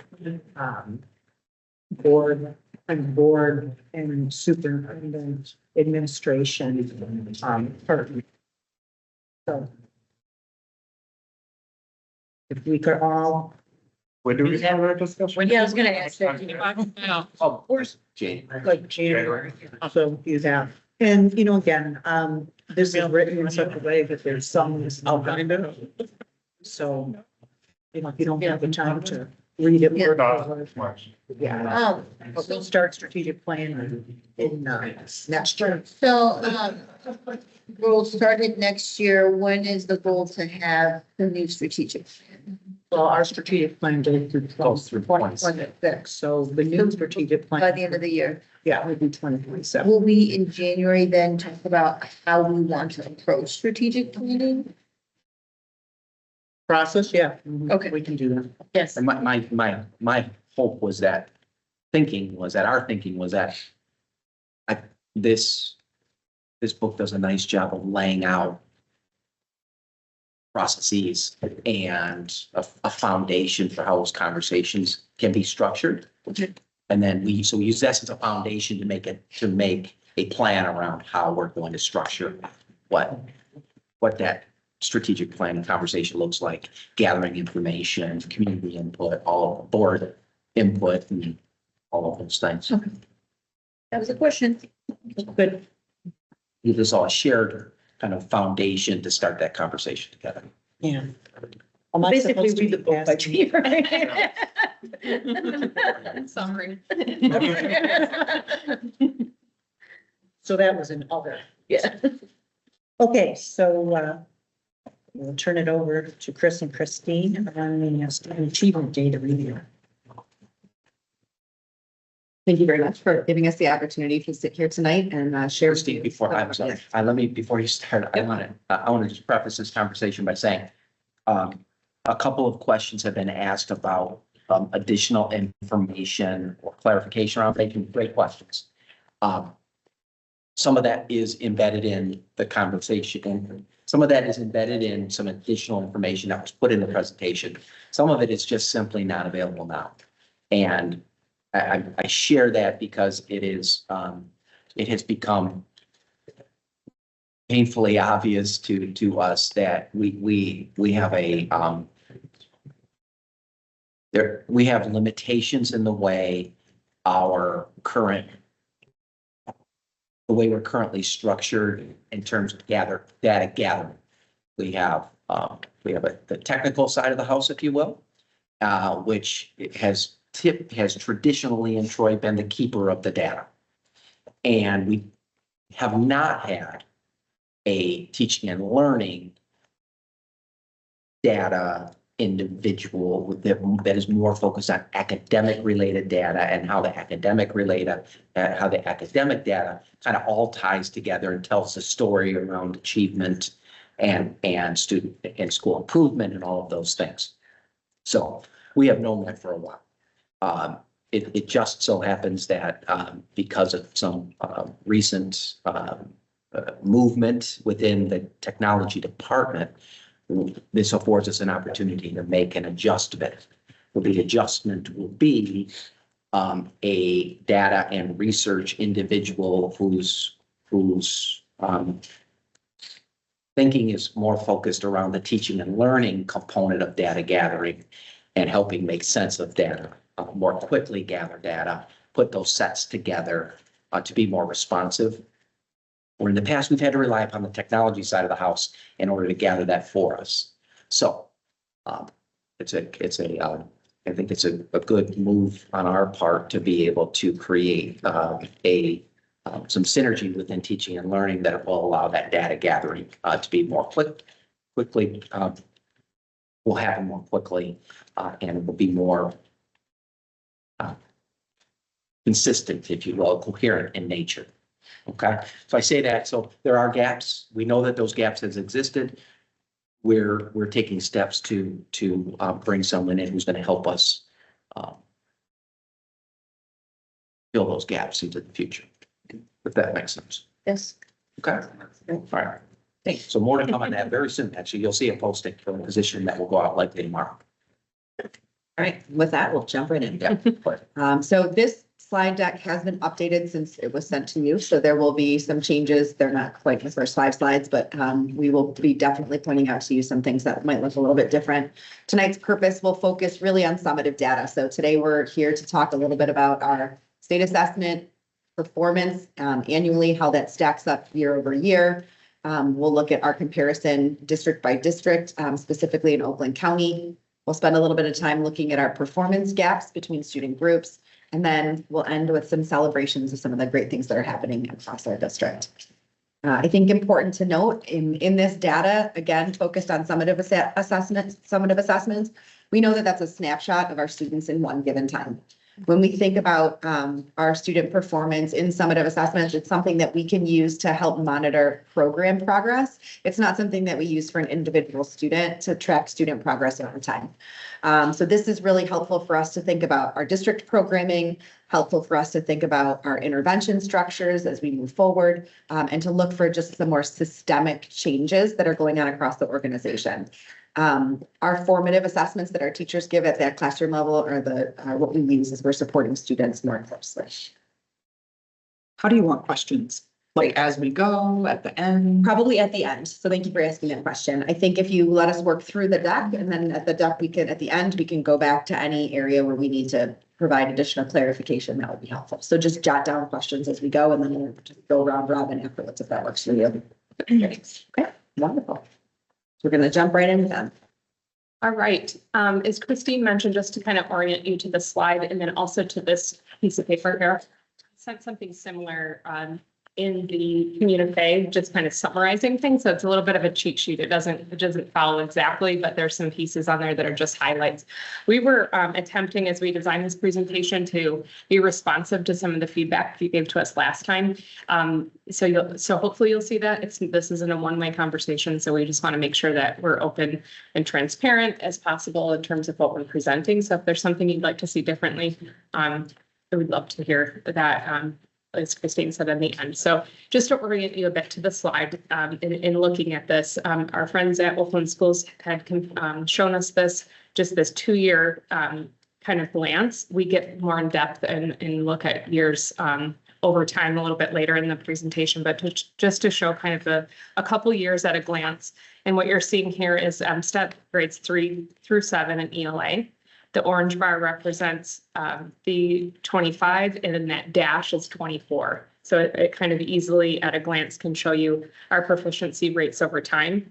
You can see just across grades 3 to 7, we show a steady performance from 24 to 25 with nearly all grade levels maintaining kind of at the upper 60s. This consistency is really kind of a highlight of just some of the stronger foundational skills that our students are showing.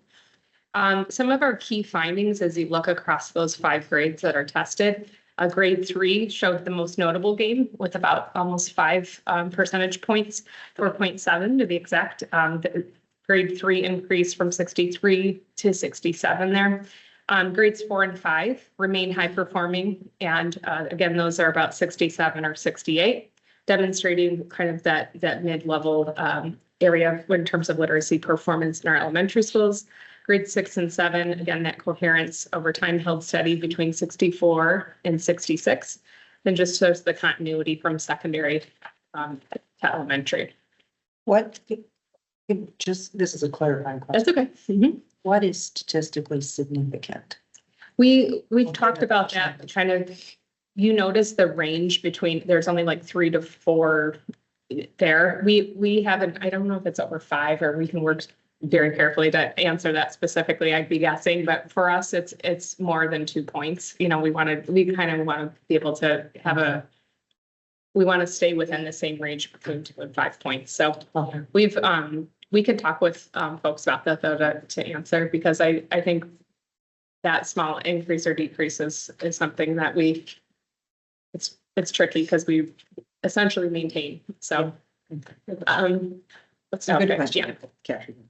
So some of the things, again, just as next steps with that, we're trying to kind of have this things we're good at, things we are struggling with, and things that we, some of our next steps, again, those target areas of intervention and making sure that we're looking at this coupled with individual student data. Does it match? Does it not? And that sort of thing moving forward. So moving into math.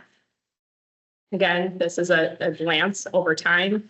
Again, we'll get a little bit more in depth with further years, but again, math proficiency across the grades shows an overall improvement and again, that stability. Every grade remains near or above 65% in this area with notable growth in grades 3 and in 5. Again, just kind of at a glance, we had third grade significantly increased with about 5%, 5.5 points, with the strongest growth across the grades there. We also held steady in sixth grade, and seventh grade rose from 2.4 points. So there's some positive gain there. Again, the district's math proficiency rates across grades are between 60s and 70s. And again, that it speaks really to that alignment over time. We're really working to see, again, as you know, we've adopted our new math curriculum and we're seeing lots of interventions and the way our staff has been working across, again, both within grade levels, but also vertically has been very impressive, working with our math specialist and small groups interventions and pieces that we've seen some really strong gains. I think you can see that on our next slide as we look sort of over time. So where these were decoupled, I know that was some of the feedback from the board last year. We looked kind of 3-7. We were trying to break that up a little bit for you to see those trends. Again, we can dig deeper or not in any of those areas, but just to not just focus on the 3-7, which is some of the combination we look when we go higher. So this is sort of how we looked at it last year. The other piece of feedback we heard from all of you is thinking about post-COVID. And again, this is, again, in the spirit of being really transparent, this is something that we've struggled with our students. It's not unique to us, of course, but we wanted to be open with you about kind of the trends over time with grades 3 to 7 in both ELA and math. And this slide looks a bit busy, but just to kind of orient you to this slide, the orange on the bottom, or gold, I should say, that is the statewide trend. Going up, the orange is Oakland County, and then the brown is the Troy School District. So just to kind of, the graph on the left is obviously ELA, on the right is math. And so just kind of chunking this, if we look at this in pre-COVID, we were in ELA about 74% proficient, outperforming the state by a rate of 45 percentage points. That's something that we were, again, 74%. During COVID, we saw that gradual decline that it was difficult for us, but we again maintain a 10% advantage over the state average. So again, it was something the state we see drop more sharply, but that's something that, again, that we kind of worked through and still are working through in some cases. Most recent data shows that we're rebounding at that third grade. We're pleased to see that is kind of working over time at about 68%, which indicates kind of some of our work is showing up there, which we're pleased to see. Students in Troy are also recovering faster than some of the statewide averages is also what we're seeing. So again, working to celebrate some of the growth, but that long-term consistency, we want to make sure that we are maintaining and continuously improving there. Looking at the math portion of that, just thinking about our performance again, that 65 to 70% with a notable increase this year after a bit of a plateau. We're proud to, we're over 20 percentage points over the state and Oakland County there.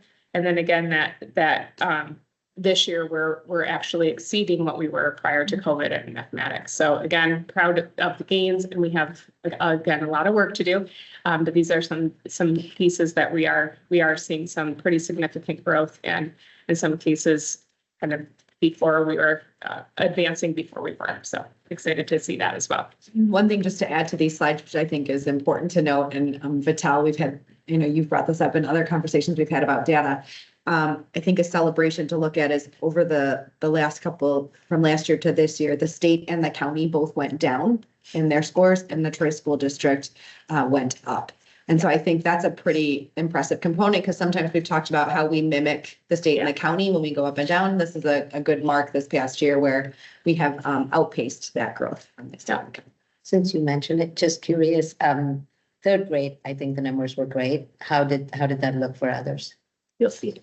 State, Well, the trend- state versus. the- We have highlighted three of those grade levels that you'll see. Both of them. Okay. So looking at, this is again, that coupled data. So this is looking at both, just kind of that comparison between ELA, again, 3.7. This is the countywide comparison where you'll see us number 4 up there. We've tried to highlight the districts that were more like districts. And then again, in the graph below, just an at a glance view, again, grades 3 through 7 combined. We're number 3 in the county there in terms of math proficiency.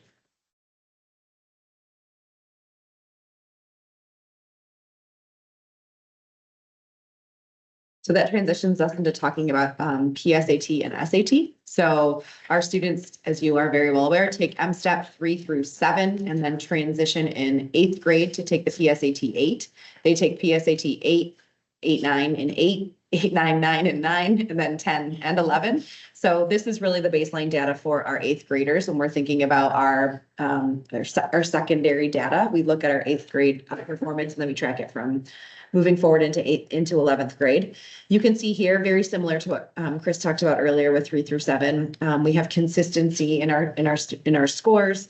In ELA, we did drop. So this was inverted on the slide that was sent to you in your slide deck. So this is actually an updated version. Audra, thank you for catching that. So that was inverted, where we're looking at not even a full percentage point of difference, which is very minimal for our student body.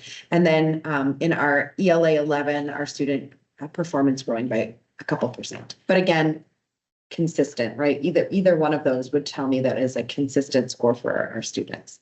In mathematics, very much the same. Actually, in 8th grade math, exactly the same. So 64.3 and 64.3, we looked it up twice just to make sure it was accurate. And that is what is reporting. And in mathematics, a small growth moving from last year to this year. This is our 5-year overtime data. So important to note here when we're looking at these pieces, if we look at math on the right, the same conversation that we had about outpacing the county, you can see in 8th grade math, those proficiency levels at the county and the state went down, whereas they stayed the same in Troy. So we did not follow that trend of decreasing in 8th grade math. But you can see that we are rebounding toward pre-COVID. We have not quite reached that yet, but we're making healthy strides.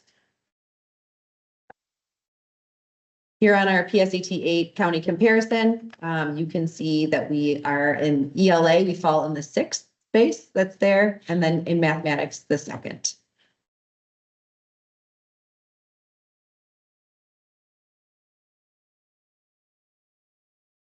So in 11th grade ELA over time, this is actually a really interesting chart to me. What you don't see here is we chose to show you school year 2019 as our starting of pre-COVID.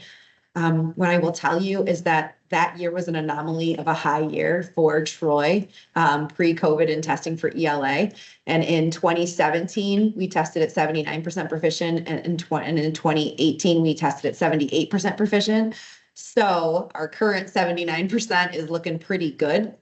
So post-COVID, we've kind of really rebounded. We haven't quite hit that high number of 82.9% yet, but we are really making those gains in ELA. It's important to note that this class, this 11th grade class that tested, is the first high school class that had the pilot of the new 9th grade and the new 10th grade ELA. Full implementation will be next year's testing, but that's what represents that group. And we'll talk a little bit more about them when we dig into some more data later on. But again, the consistency in our performance over time is what we're looking at when we're looking at our programs. And here's our countywide comparison for 11th grade. So we fall again about, what do we, 1, 2, 3, 4, 5th in ELA, and then 2nd in mathematics. So one of the things that we'll dive into a little bit later, and I don't want it to feel like we're glossing over at this point, is, these are our aggregate scores. And so when we talk about consistency over time, it's our consistency of our aggregate. We know that the work that we really need to be measuring is the deep work that we're doing with our student groups. And that will be what we talk about in a few minutes here. Another piece, we wanted to be responsive to some of your feedback from our last presentation, not to be forgotten, science and social studies. So we just wanted to nod at those. And again, that 2-year glance at those pieces, we have a slight decline in our science scores. It's important that our students our students are only tested, just as a reminder, in 5th, 8th, and 11th. So it's exciting to kind of see that work being measured and things that we're implementing over time as well. So in social studies, very interestingly, this is a year where we, if you remember, our teachers in elementary and throughout the district, I think it was K-12, implemented an entire kind of revamp of a lot of the resources, things that teachers have access to online. They created units, but they also at the state level had implemented and used the inquiry-based questions that are now scored as, and they now count on the test. And so you could see our students really rocked it. So they're able to, those previously were omitted from the testing. And so when included, our students really outperformed where they were in years past. So you can see where they were only in 30, they went up to 51%. So again, that's exciting, and kudos to our staff that has been working on that to be able to align those to the state standards. And again, those inquiry-based questions are now included on the test performance. Just to, again, clarify. Mhm. Students took those inquiry-based, they just weren't graded in the test? That's my understanding. The last 2 years, they were testing the questions and not using them in the scores, is my Okay. understanding. And that this year is the first year those were included in our Okay. scores. Okay.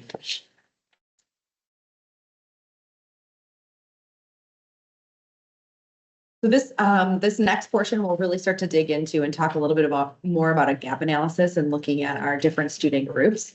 So I won't read you verbatim what's up here on the slide, but we've had quite a few conversations with this board in our schools, with our administrators, with our teaching teams, in focusing on our various student groups and ensuring that we support and differentiate our learning to support students across the organization.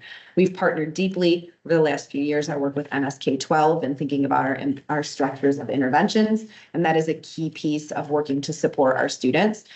What we're looking at over the next few slides are really those performance gaps, sometimes called opportunity gaps, where we think about how students have been prepared and what they have to bring to the table in their performance and these assessments. So it's, oh, I'm sorry. No, go ahead, go back. That's okay, good advance first. Okay. We were, as we talk about these next few slides, they're really visual representations of kind of where our gaps lie.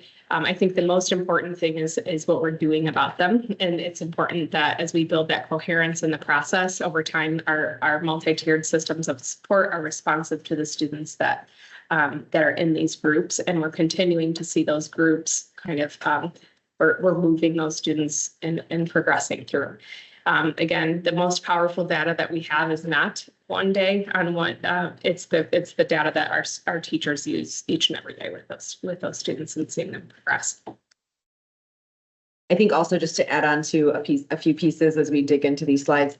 One is that when we look at this data, this is our first attempt in working with the board in really naming and looking at specific student groups with gaps. Our previous assessment presentations have not included that component. And so we're emerging, right? When I think about the different, and on our own rubric, we're far from perfect in this work. So hearing your feedback along the way will be helpful as we refine continuing to collect that data.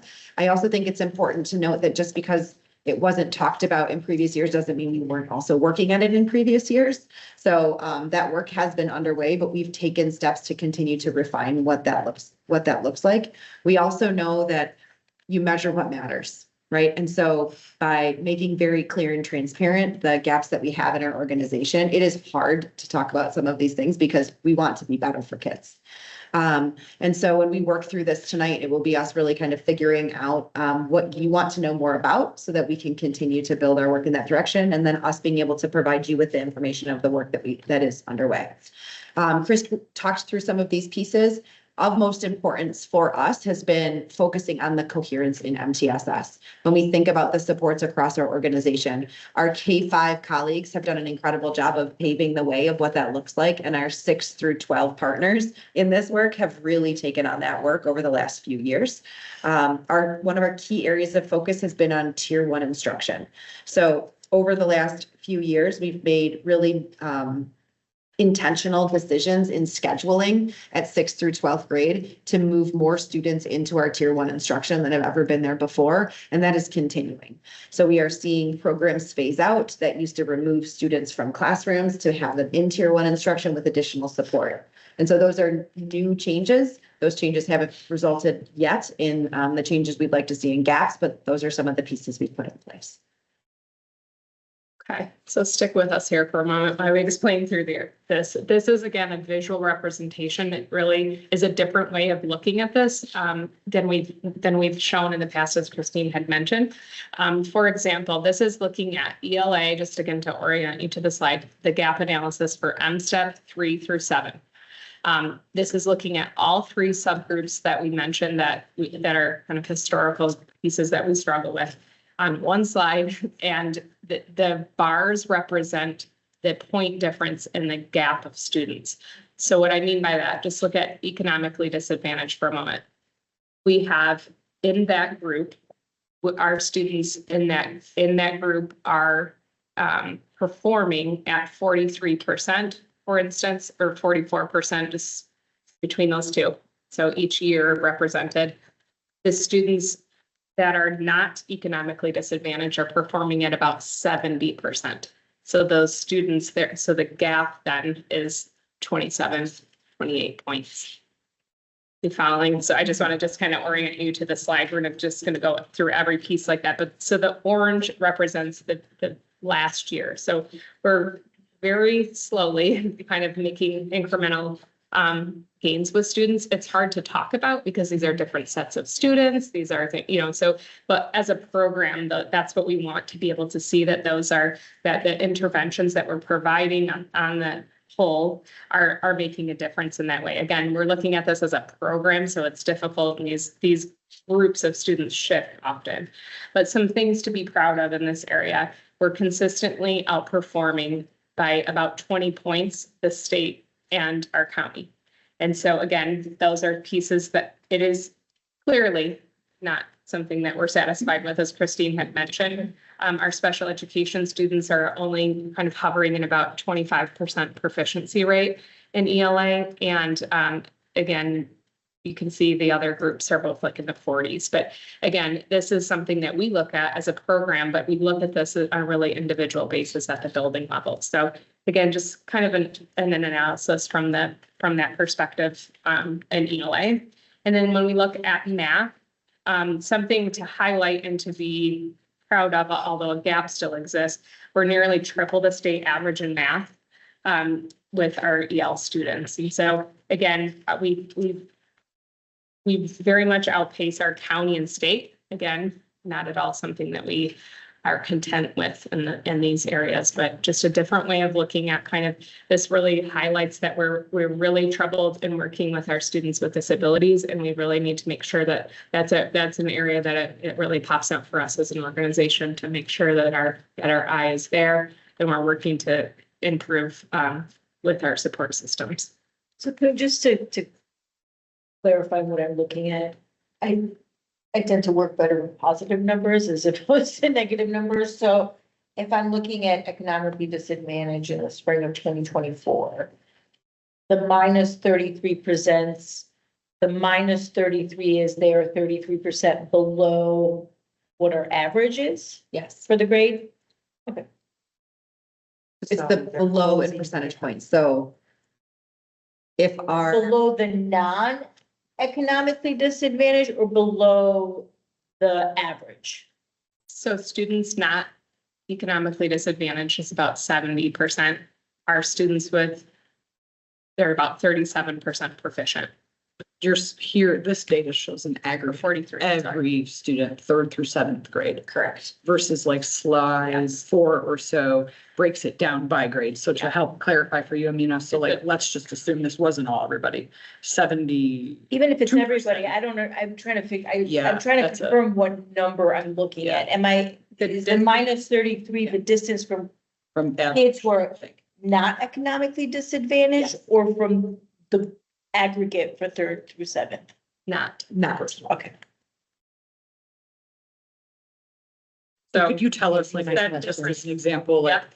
math, the economically disadvantaged, the negative 33 listed for spring 2024. Okay. Yeah. What was the aggregate The for the non? percentages, and then I can, What was that data? What was their Around score? 71. Okay.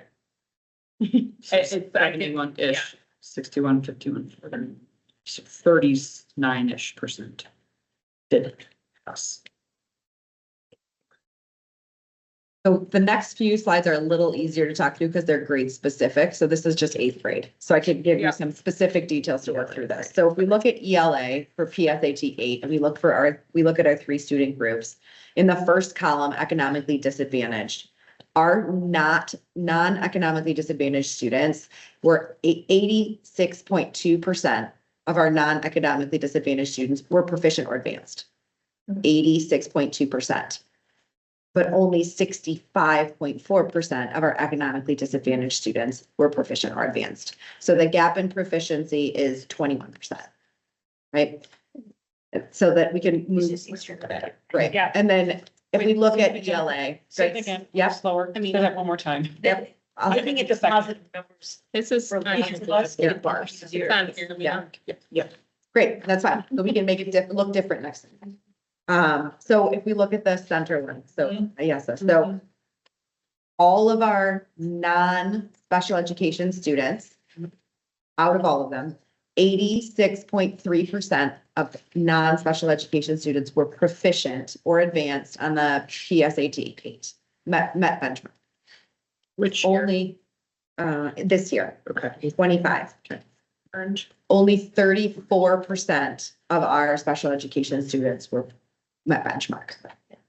So the gap is 52%. I think it's visually for a lot of people, it will be easier to just see the bar, the positive bars next. Sure, that's fine. Yeah. You can do that. Yes. So what we can see is that's I have to actually, do the mental gymnastics. I know, that's what I said here, but. I like this too.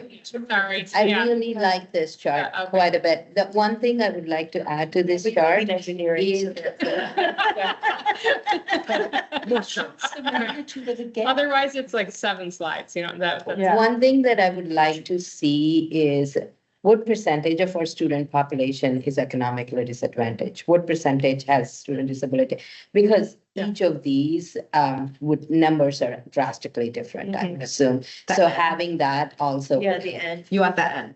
Yeah, I want the end, that would help. Because, Because I mean, overall, we know that the answer to those, right, the answer is Right. about 14 to 17% is economically disadvantaged. And we know that about 9 to 10. 12%, 10 to 12, not less than special. Mhm. Yeah, 10 to 12% special ed. And EL, English language or multilingual. Different, it's a different age. Yeah, I know, that So changes. that changes through Yeah. our. Listen, but I don't need to change this chart just because of me. Depending on No, what no, everybody else me is too. comfortable. I have the same brain. The, You know what? the bigger picture is It that actually it kind of highlights where we need to work. Yeah, it highlights, I mean, I think that the goal is the thinking. We didn't make this chart, so Chris and I have no problem changing it. But I think the thinking is it's below the line. How far below the Yeah. line? Would it So we need to help bring if our, we actually put the Proficiency numbers on on it. there? yeah. So you have the percentages, but you could put on. I mean, this is for us, think but a it's step. not also just for us. It's Oh, for the community Like the also, step so. Yeah, but this shows the With- relative yes, size of yeah, the gap. yeah. Just exactly visually. Yeah, what like it that shows shows the the gap. yeah. Yeah, we want Yeah. to see the gap. Just how everybody does. But you guys are asking questions. on the original numbers. I'm not asking the original, well, you were asking. I was asking what this represents. Okay, well, someone else was asking. I'm asking, what I'd asked was what this represents, so. And it might just be me, and if it's just me, it doesn't have to be, but if I say, if I have economically disadvantaged or 30% proficient next to a bar of non-economically Yes. disadvantaged that are 75% proficient. I'll get to the 21, Yeah. but I visually get to see the Yes. difference. Yeah. Because Then you have to do the math.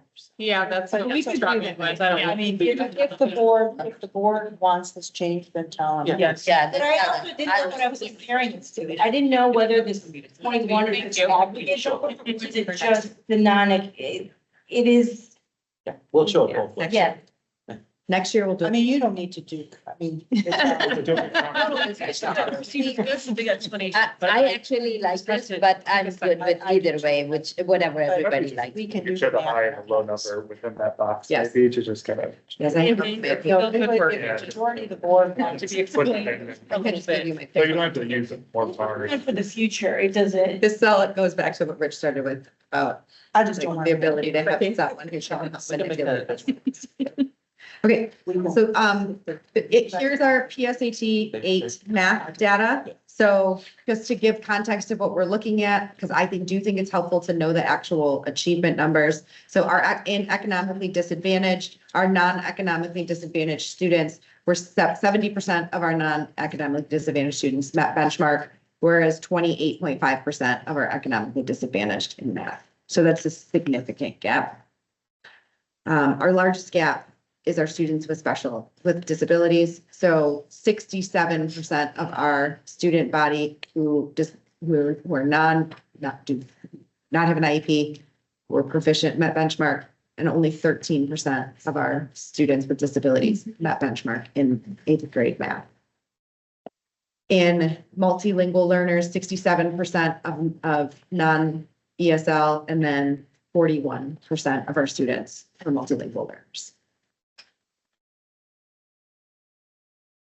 In 11th grade on our SAT, for economically disadvantaged, non-economically disadvantaged, 83% of our students met benchmark, whereas 57.4. For students with disabilities, 83.5 versus 30. And then for our multilingual learners, 83 of non, and then 34.8.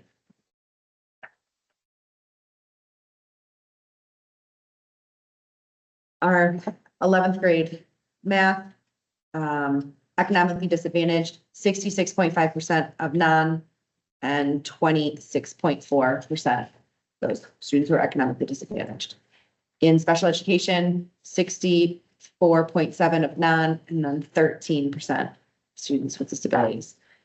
And then in multilingual learners, 63.4 non, and 29.6 of those students are multilingual. So these are very large gaps that need to be disrupted. And I do believe that the work that's underway when we look at, we have been tracking and have been looking at the pathway that students are taking in their educational career that lands them in a bucket where we have only 13% of our students who are at the benchmark.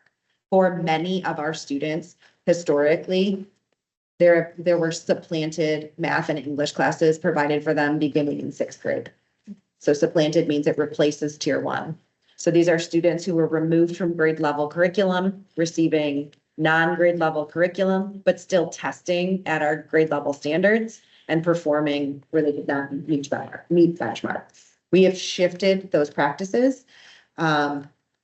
We have very, very few students, and by very few, I mean 5 to 7 students across our middle schools who are in a supplanted ELA or a math at any given time. And those students are growing up through our organization. So we are growing out of a way of being and into a new way of being. Those structures and supports look different for students, and these outcomes should continue to follow that. We believe that's what. And is that true only for our special needs students? That's why their gaps are so big compared to the other two groups? I think that's one of the reasons why. So for many of our EL students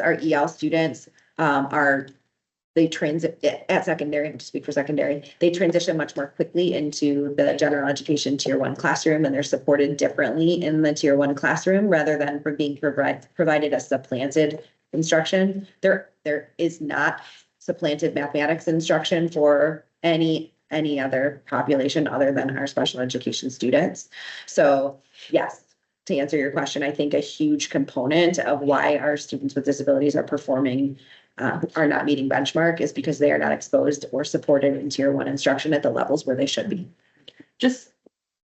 I just wanted to chip in there, when with that supplanted model, like, to meet IDEA, kids are supposed to have access to grade level instruction. And when you can kind of see when that's not happening, that becomes problematic. And that's been an ongoing issue for ages. Kids not, being kind of instructed separately and then not having that grade level experience or exposure. And then it just compounds and compounds and compounds, which is why you see this, this, as they get older, it just keeps going down and down and down because the amount of content that they haven't been exposed to, they never catch up. So I just wanted to try and explain that. I think the biggest shift in our plan, I think it's 100%, we want students to have 100% access to core instruction. We want them to be taught by a certified teacher as well, sometimes with great intentions, those who are, with folks that weren't certified or specialized in those certain areas. And then in addition, that is above and beyond instruction, not instead of. Yeah. So those are the pieces I think are our biggest shifts. It's very difficult organizationally, but those are kind of our three areas. But the economically disadvantaged students do get core instruction, so that. Well, sometimes they can cross over. A lot of times there's crossover in those groups too, so That's not unusual for a significant number of your socioeconomic disadvantage to be in special education in many cases. And To put it, so are they you don't have to counted put it in here, but at some point, that's a good data They're point for us to represented. understand. So there's, they're crossover Yeah. subgroups. you don't have to add it to Okay. this slide deck, but for future, sometimes Mhm. I think it would be.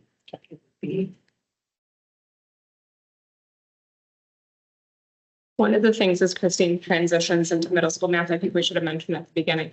We have another way of looking at the data that our state has put out, which is called the growth index, and that is still embargoed information. In hindsight, we could maybe done this maybe a couple weeks from now, and we would have had that information, but that's a different way of looking at where it honors growth, where this is really honoring the performance of, or the proficiency level rather of the stuff. So looking at schools that have made a tremendous amount of growth with students individually and how that works. So it's just a different way. This is kind of honoring the high performance, whereas the other way of looking at it will help us look at individual students. So. Is that just for math? No, that's in all areas. Just same way we're talking about this, it's just looking at the growth index instead of just proficiency. So we'll have more to come on that part. I think one of the things that's important for the board to also just know when we think about the work that is ahead, when we talk about students being in tier one, as we move this model forward, it is a significant change, not only for the student experience, but also for the staff experience as we work through supporting what that looks like in our general education classrooms. And I think that, as we continue to think about professional learning for our staff, supporting what that looks like, it is a big shift in structure. Troy had, if you look historically in Troy, especially at the secondary, I believe that there was a philosophy that was employed that when there were different needs for different kids, we created more buckets. So I call them buckets, more places, right? Different levels of classes, different kinds of places. And when that was happening, there were different levels of expectations that were being held for kids. And we've talked about this a lot with this board. We've talked a lot about what that looks like and high expectations for all. Shifting, we have teachers in our organization who taught in a school district that had lots of buckets where different kids went. So that kind of kid didn't go in this bucket and this kind of kid didn't go in that bucket. Those buckets are all one big bucket now, right? We've really wrapped our arms around that. And our buildings have done an incredible job of messaging, following not only along with belonging, but following along with all means all and working through what that looks like. And that has been the commitment of our professional learning community work. That has been the adjustment in our contract to have additional time in the day where our teachers can collaborate to support kids.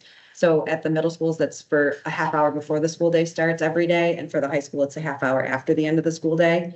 We're in our second year. Last year, that was brand new. This is our second year of what that looks like, and it's really starting to take root. And so I share that with you at the governance level because I think that continued investment in those structures is incredibly important to shift our organization. Our classroom teachers feel the responsibility of new and different kinds of learners coming into their classroom. And our special educators feel the anxiety of putting those students in a space, right, where they feel more vulnerable. And so we continue to work to support that and need those resources to wrap around them in order to make these shifts successful. They are not quick and easy. They are a significant shift of undoing a long, long time of structures that existed to keep kids separate. And so that's what's in right now and really emerging. So with that, I'll talk a little bit about middle school math because I know that that's a topic that we had an opportunity to begin talking a little bit about in April, which was not a good time for us to give an update on middle school math. This time of year, we actually have a little bit better data to talk about progress for our students. So this first slide that's here looks at the cohort performance of students on M-STEP into PSAT over time. So this is our current 9th grade class of 2029, so our 9th graders. This is based on the last data point on here when they were 8th graders. This is our first cohort of students who, let me say this differently. This was our last cohort of students where there was a split where some of our students were in 6, 7, and 7, 8, and then honors. And then our other students were in IM 6, IM 7, and then they had the choice for honors algebra 1. So we had a lot of things going on with this cohort of students. But you can see, and I think one of the things, one of the successes or celebrations on this slide is that we've reduced that not proficient over time while also remaining high levels of proficiency. So I would point to that red bar going down to 11 in 8th grade while maintaining our proficiency levels at 66-ish, 65% there. So this is the old curriculum. This is a mixed. This is a mixed. Yep. So this is some pilot P kids and some old curriculum. Nope, this is the kids who were in the honors track when the new curriculum was adopted, and then the rest of the students received the new curriculum. So they were in 6, 7, or IM 6. Okay. 7, 8, IM 7, and then there was a choice. This data doesn't tell huge about the new. No, but it's just showing you that data that works through. Okay. And then this is our current 8th graders. So these are our students who will have gone through the full trajectory, all the way through as IM 6, IM 7, and then making that choice. Those are currently the kiddos who are in honors algebra 1 or 8th grade math. So they haven't tested yet this year. They won't test until the spring. So what we can do is look here at their 6th and 7th grade experience. When you look at this 6th and 7th grade experience, I think, one of the areas of gains is from moving from a little bit of yellow to blue. So from 5th grade to 6th grade, when we look at our students who are moving from partially proficient to proficient or advanced. And then we have stable performance from 6th grade to 7th grade. Can you go back? I can. Mm-hmm. So the yellow shrunk. Correct. Yep. And the yellow represents partially proficient. So the not proficient increased From, for the PSAT 8. If we go to the next one. in the next one? Oh, there's no PSAT. No, they No. don't think that this year. They'll take that this year. So this is the current 8th graders when they took up step 4, 5, 6, 7, 7. Yep. In 8th grade math right now, or honors algebra. Yeah. Okay. And then they'll test in the spring. So one of the questions was, that we are trying, what are we looking at when we look at this data? We're thinking about program performance over time. So we've introduced a new math curriculum. We're looking at how our students continue to perform at or better than where they were before, right? We're looking to make sure that our math curriculum is moving us in the right direction. This slide is an incredibly important slide. And there's a lot going on, but there's reasons for that. We wanted to make sure we could provide you with some pretty clear data. So this is the percentage of students in middle school, so 6 through 8, who are enrolled in honors math courses. over the last 5 years. So I'm going to work we'll work together through this slide, okay? So if we start at the far left, what we're looking at on the top line, that black line that's there, that black line represents enrollment in honors algebra 1. So if we just look at that enrollment, what we see is for 3 years, we had roughly 12.5% of our student body in middle school enrolled in honors algebra 1 through 2024. The 24-25 school year was the first year students could make their own choice as to where they would be enrolled. And we see a large jump in that enrollment to 19.8% of our students in honors algebra 1. That was last year. So last year we had 19.8% of our students in honors algebra 1. This year, we see a small decline to 17.3% in honors algebra 1. But the reason that we see that is because we see an increase, if you look down below, to students enrolled in honors geometry, which is the orange line, and honors algebra 2, which is the yellow line. So we actually see an increase in students who are double advanced and triple advanced in their math studies. I would add another row that says like aggregate or total. Down, Yeah, yes. down at the end, so that way, you can just look at the total number who are in advance. Yep. So I will tell you the total number in advanced math. Yeah, but it'll be right. because. Sure. So in 2022, 21-22 school year, we had 16% of our students enrolled in honors math. That's either honors algebra 1, honors geometry, or honors algebra 2. We didn't track anything past that. That doesn't mean they weren't there, but we just didn't track anything past that. In the 23 school year, there were 15% of our students. The 24 school year, 14% of our students. And then in the 25 school year, there were 22% of our students. And then again, this year, 22% of our students. So we've had a 6% increase in the number of middle school math students over the last 2 years who have taken honors math. More students in Troy right now are taking honors math than they have in the last 5 years, even with the changes that we made, right? So that's really important to note. It also represented by student, it's 175 students annually who have had more opportunity in honors math than in the past. So 175 more last year, 175 more this year. So I think that, and again, these, we couldn't run it based on the 8th grade experience because our math becomes so integrated by grade becomes so integrated. It's not grade level specific at this honors level. So it couldn't be a percentage of the 8th grade class. We needed to look at it as a percentage of the 6 through 8 enrollment so that you could have a clear understanding of how it's impacting all of our middle school students. Except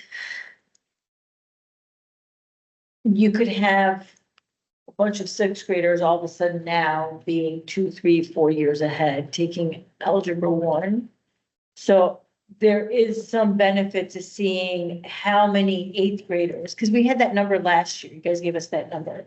How many 8th graders took out? I don't need 6th and 7th grade. Yeah, we can show you that. It was I need to know 50% last year. Yeah, I think the 8th grade number, because the whole goal was to open up math, algebra 1 to more 8th graders. Yep. So I don't need a 6th and 7th grade breakdown, but I do need an 8th grade breakdown because that was the whole point of revamping the curriculum.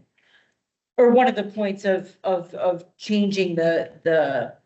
Sure, and I'm happy to show that. I think it's important that we make sure that data isn't used to negate the other side of it, because we do have students who have tested out of 6, gone into 7, and then have that choice too, right? Yeah. But we could look at it I have no problem. We can look at it for 8th grade and look at But those. I think I like this too, but part of the new trajectory was to open up Yep. algebra 1 opportunity to more students. Right. So I need to be able to see that we've actually opened it up to 8th graders as opposed to Well, a bunch of 6th and 7th graders testing out. we can certify that uptick from 17% to 19.8% Yeah. is our 8th grade choice, choice from 7 to 8. We'll get that specific. Yeah. Yeah. So not grade level, just for 8th grade. And then, Do we, I'm sorry, no, please. do we see this jump translate to improved step score, improved PSAT scores? So we have just that 1 year of data. So all we have is the So 1 we year don't data. have and it has- one yet. right, so we don't have. We'll see They the, haven't taken. that previous So chart. that is more important. I mean, of course, taking a class is important, but how well they do in the class is also important. So this year, when we get that data for the current eighth graders, will help, Oh, but add on each year. right? We'll add an important data point there to see if Especially, access equals achievement. Mhm. That's a goal. And another question would be, Otter had asked, what about students that maybe start and pull back? That's not reflected here, but Yeah. that's something we'll dig into. That slide is really, once they take algebra one, how many go out to take geometry? Or how many go back, go back Okay. to 8 math. or maybe start in honors. Oh, I get it, okay. Algebra and then go back to math. Yeah. Yeah, so Or once they take algebra one, how many Yeah. take geometry in high school, whether honors or, yeah, that or whole regular? matriculation to the next. I don't know if any of the data will show this, but I would be also interested in knowing Algebra 1 students who are now also doing entire Algebra 1 plus some sections of 8th grade. How are they doing? What do you mean? Well, that's good. Because right now Algebra 1 covers some portions of 8 math that wasn't covered in 6 and 7.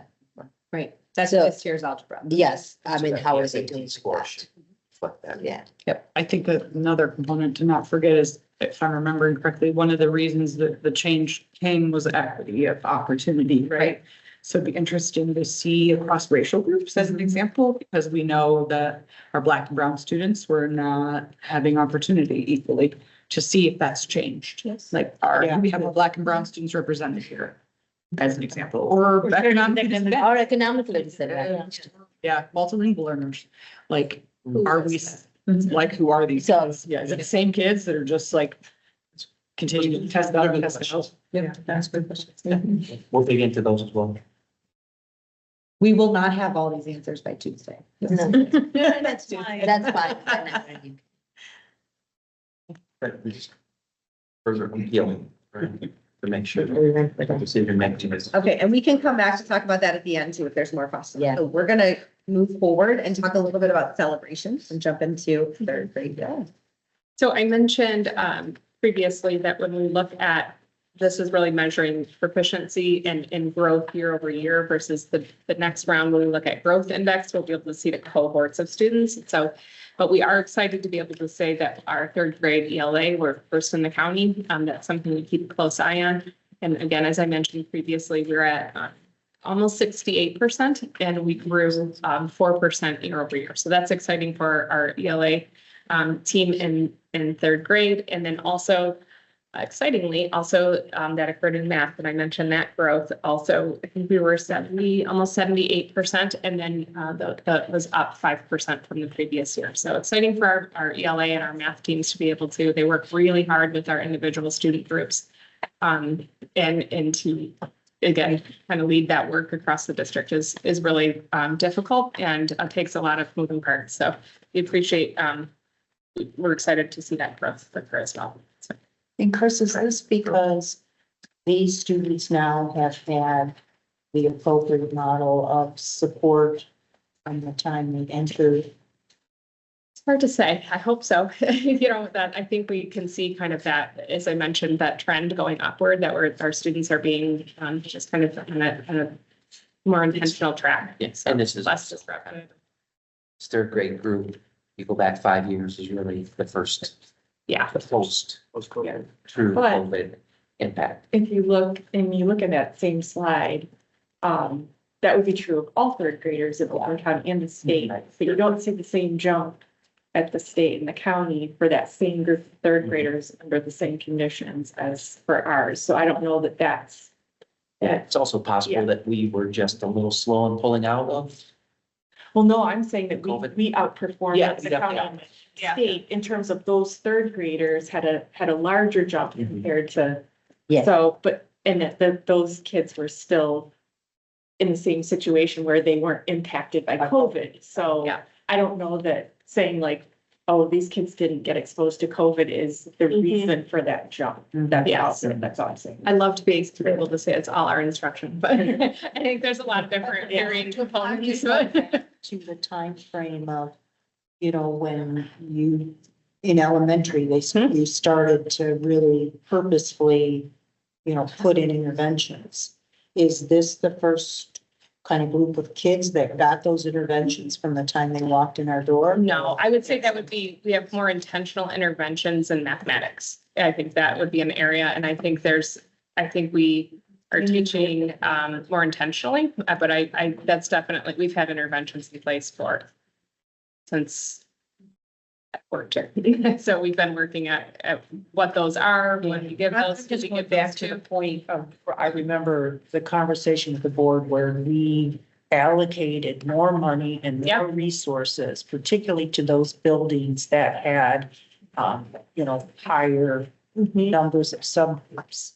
And I'm just trying to correlate, was that 5 years ago or 4 years ago, or maybe it was longer ago than that, but there was very intentional discussion with the board and reallocation of resources instead of every building gets the same amount of resources to basically put resources where the needs were highest. And I'm just trying to reconcile, did that make a difference?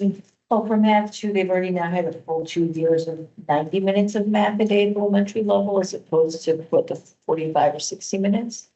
We have, it is 60 minutes plus it's about 90, and with number corner, so we've increased the time on task for mathematics. I think it's layered, Nancy. I would love to say that the buildings that we're still struggling with, just transparently, are the same buildings that we've allocated resources to, if I'm being frank, you know, and there's a lot of variables in there. And it's important that we continue to tackle those, like, for instance, absenteeism, and thinking into like, how are these, the continuity of instruction, the mobility rates and those kind of things. It's complex for students. And so those are the things we're trying to get on track. I think we're definitely seeing areas where we're improving our students with disabilities, exposing them again, more carefully to tier 1 instruction. We've improved tier 1, which I think is the most impactful piece that we have. The coaching with math specialist, literacy specialist coaching into rooms. I think, again, there's a lot of layers, but I think exposing our students to good instruction is a lot of the gains that we are seeing. And we're still really challenged by some of the same things we've been challenged by. So just kind of working through that. We'll see the gains carry year over year as well. Yeah.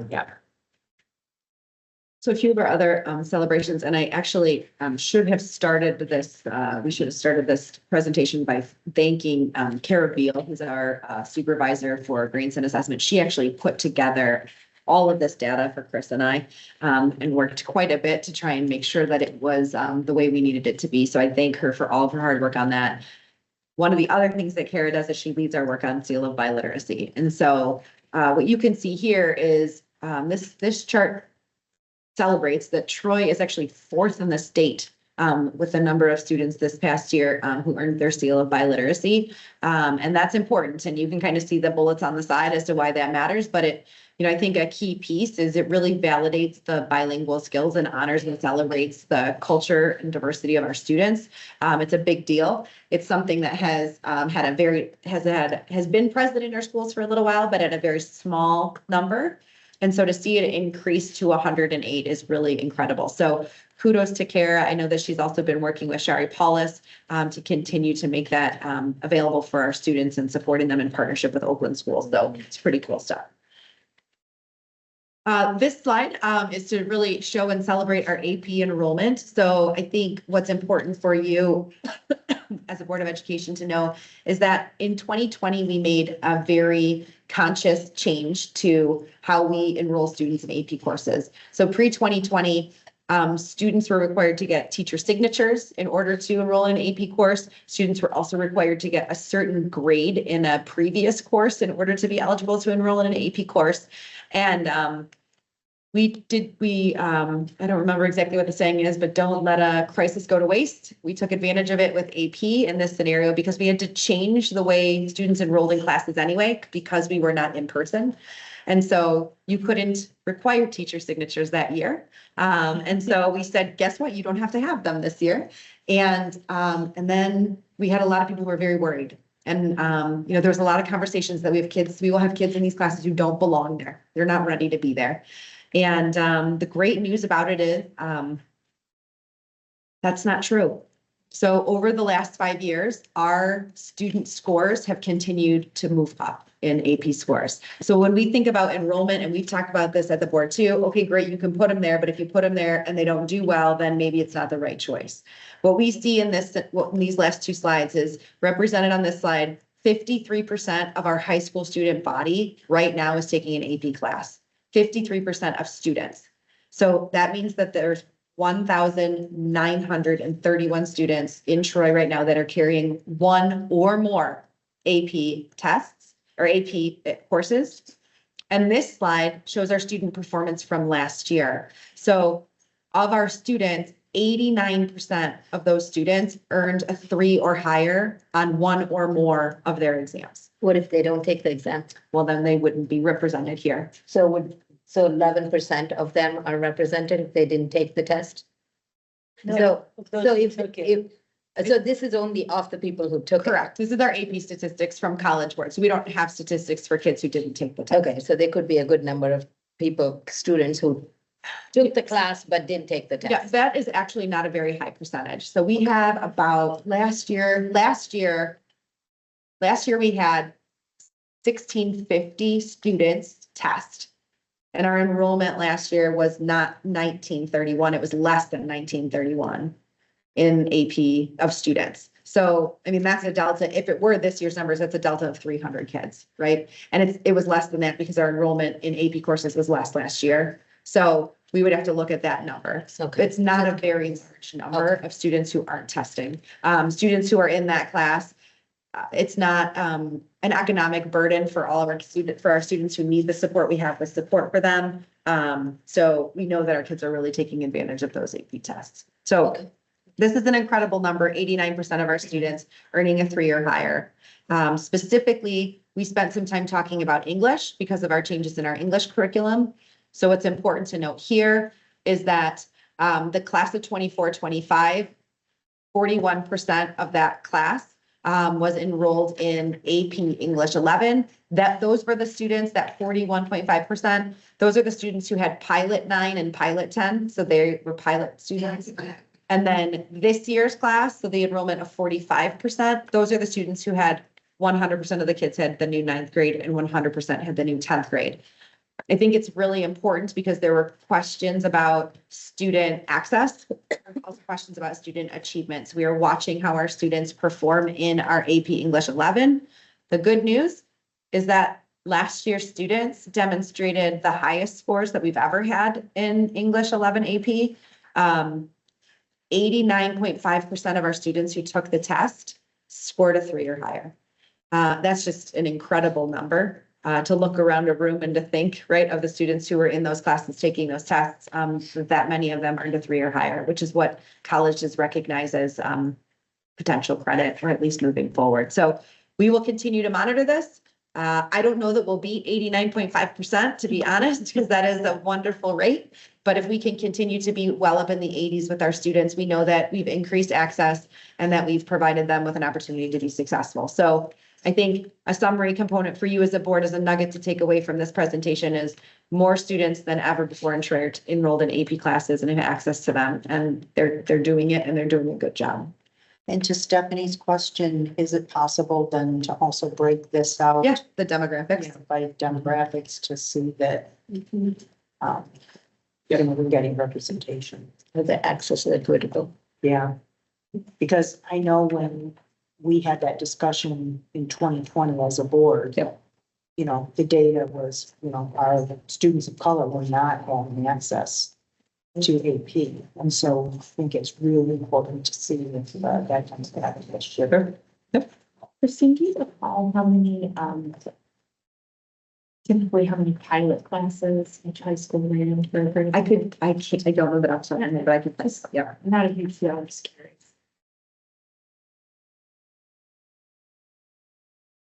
I would guess 2 in each class, probably out of, I don't know. What was the question? How many pilot classes ran in each school?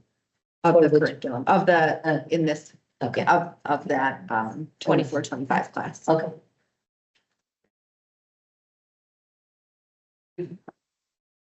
So this chart, represents our, IB diploma acquisition at IA East. So this is one of our tools that we look at, for success and celebration at IA East.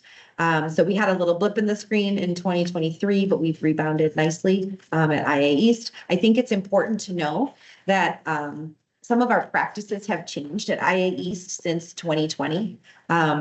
We formerly and across the other campuses, there was a practice in place, across IB, that if you were a student and you failed a core class, that you were exited from IA and returned to your home school without choice. So you were not allowed to continue. And so that practice was in place because there was a strong belief across the tri-campus that they were a full diploma only school.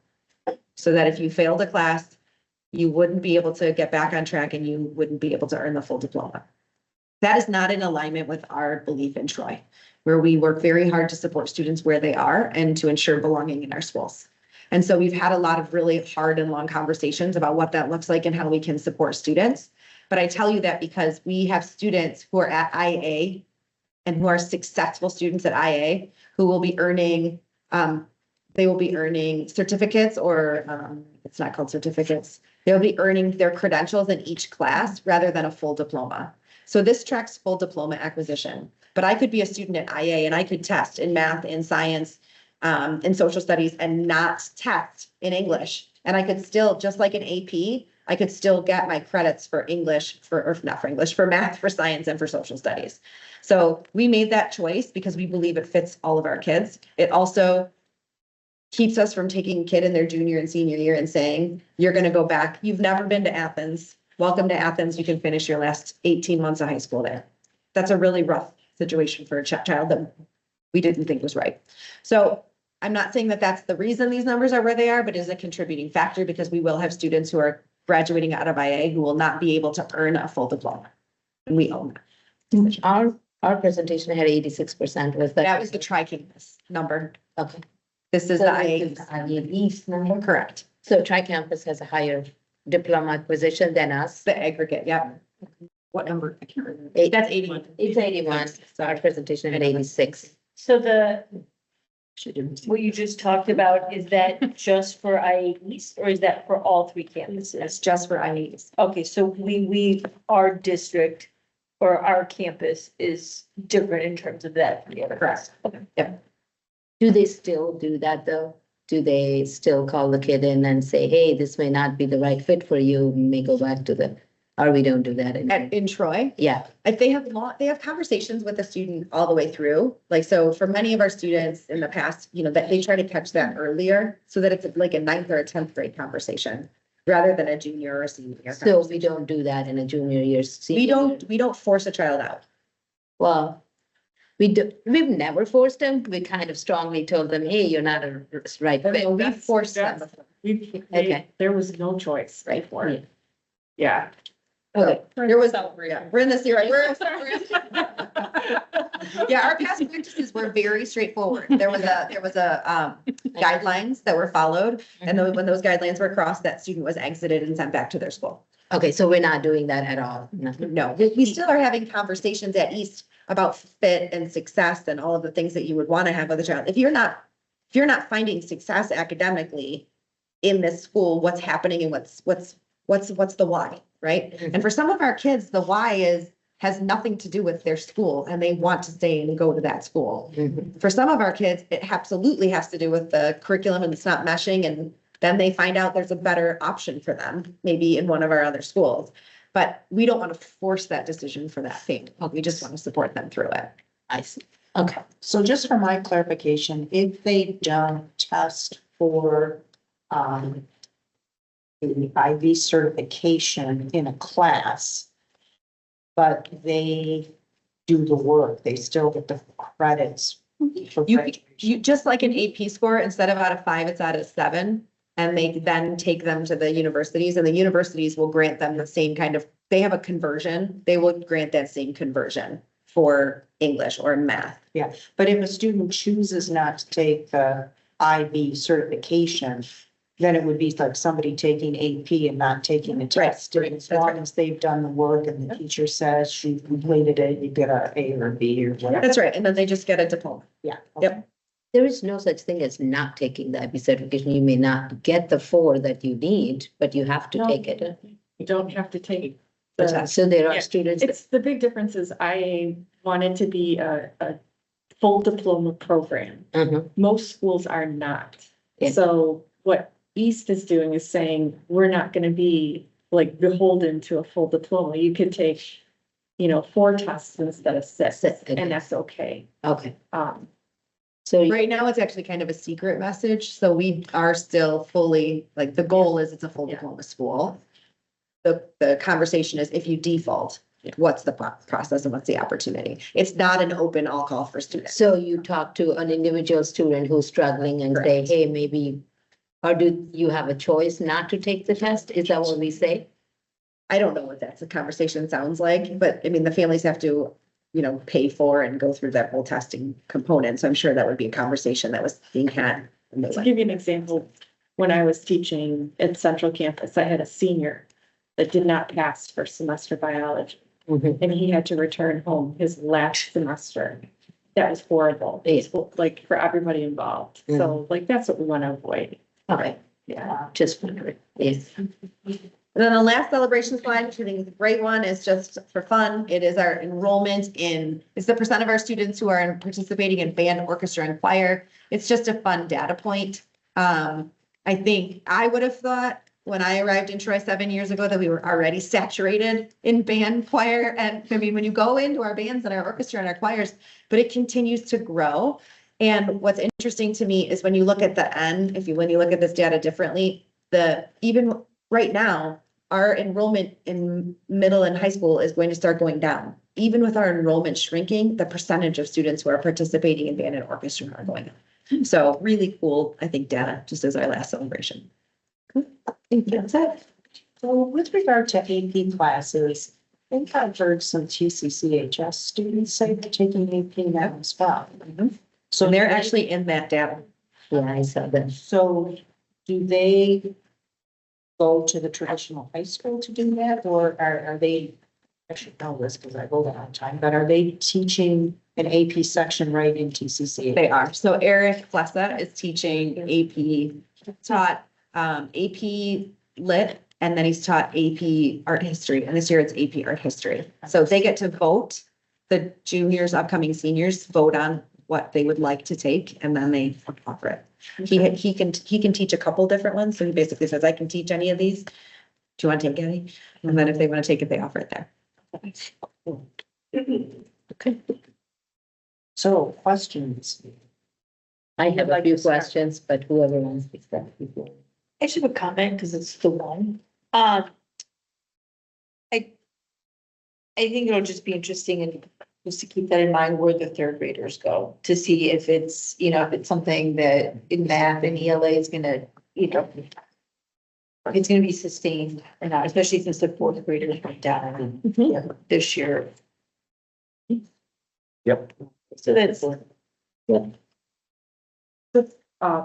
Not so much a question, but just to share, a suggestion that I had sent to Rich was kind of breaking out our special education, group into, the proficiency categories, because one thing that we don't get to see within that group is how that group progresses. So for example, and this is the example I used, we might have a certain number that are not proficient, and then you have partially proficient, and we're trying to get them to the other end.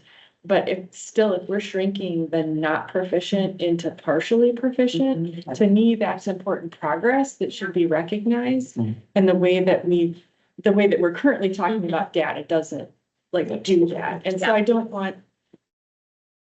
Sometimes you can get bogged down with that group and you don't see them get Progressing to that point. So I think that's something that we can kind of monitor and look at, but I just wanted to share with you guys that I thought that that was valuable because, you know, I know that the teachers work very hard and that we're working very hard to implement some changes. And when